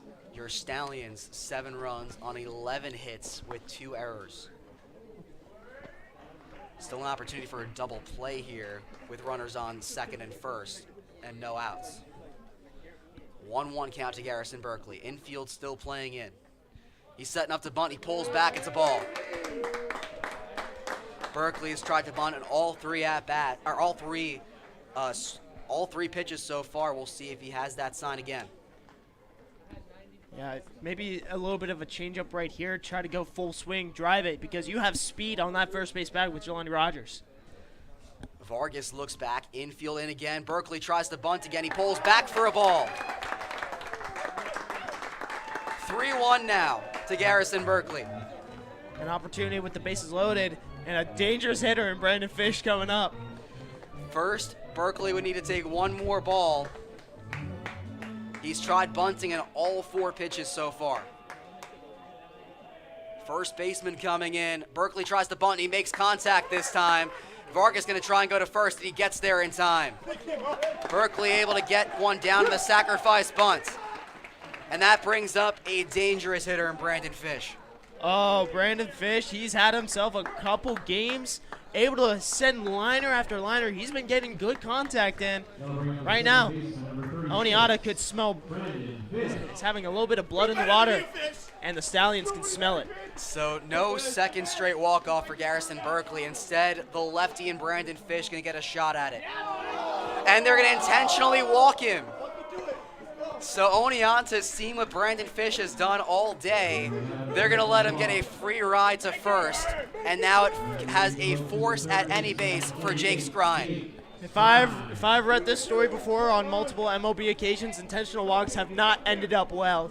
Costed managers jobs. So they'll walk Fish for Jake Skrine. He's 1 for 3 today, has a single. He started that rally back in the 4th. Could he end a rally here in the 7th? Bases loaded with 1 out. First pitch to Skrine is high. Belargin had to jump up high to keep that one from going to the backstop. And you can hear the Stallions right underneath us in the dugout just getting a little bit more rowdy as the pitches keep coming. They smell blood in the water, and they capitalize. A walk would tie the game up here. 1-0 pitch to Skrine. He takes it low. And with every ball, John, this Stallions bench right below us continues to go wild. Yeah, I think it might be led right here by Jagger Ivanelli, the ringleader for the Chaos. It's a 2-0 count now to Jake Skrine. Vargas fires. And Skrine hits that one out towards left center field, and that's going to get past him for a base hit. In comes 1 run, and in comes Jelani Rogers, and this one is over. Jake Skrine, a 2 RBI single, and for the 2nd straight time today, the Stallions have walked this one off.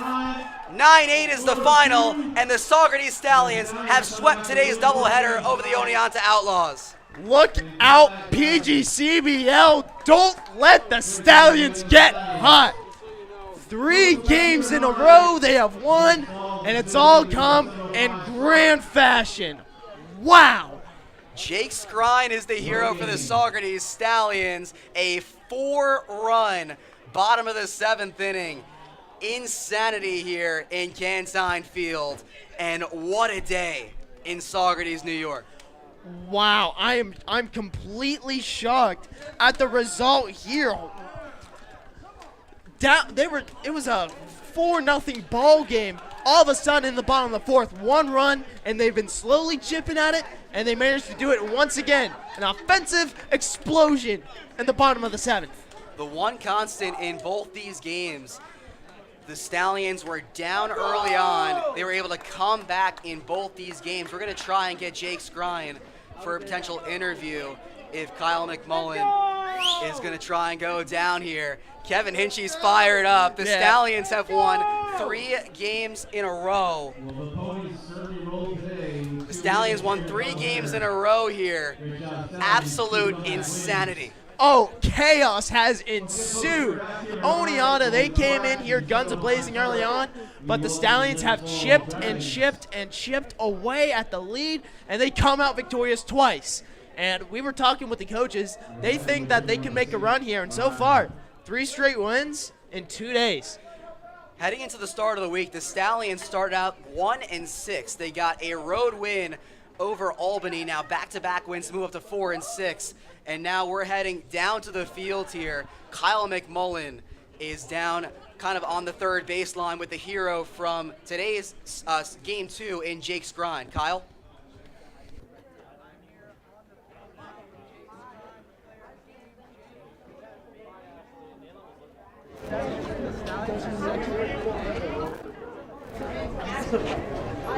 finishing up.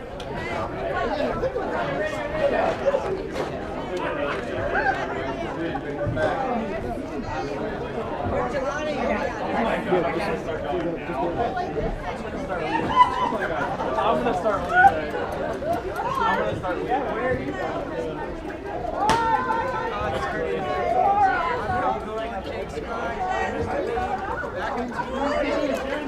Thank you, Kyle. That was Jake Skrine, the cleanup hitter for the Saugerties Stallions, and John. We've been here since 2. Game 1 started at 3:30. What a day. Wow, I've never seen a day like this in my entire life watching baseball. 2 walk-offs to the team you're working for, and right now, the vibes are at an all-time high here in the city of Saugerties. The absolute electricity from the Saugerties Stallions. They was against the Oneonta Outlaws, 11-10 in the first game, then 9-8 here for game 2. The Saugerties Stallions, they're not going anywhere. They're going to play home for a second straight day on Friday. They'll welcome Glens Falls, another team they've defeated recently, on Friday at 7:05. Yeah, they managed to get their first win against the Dragons, 10-1 here at Canton Field. And the same crew who called that game will be calling that game tomorrow. It'll be yourself and Kyle McMullen, who you just heard from down on the field for that one. But for right now, this has been John Drager. I'm Logan Mirandis for our entire crew here for not only this game, but the other game as well. Thank you for listening from the Ulster Stadium broadcast booth. Have a great rest of your night.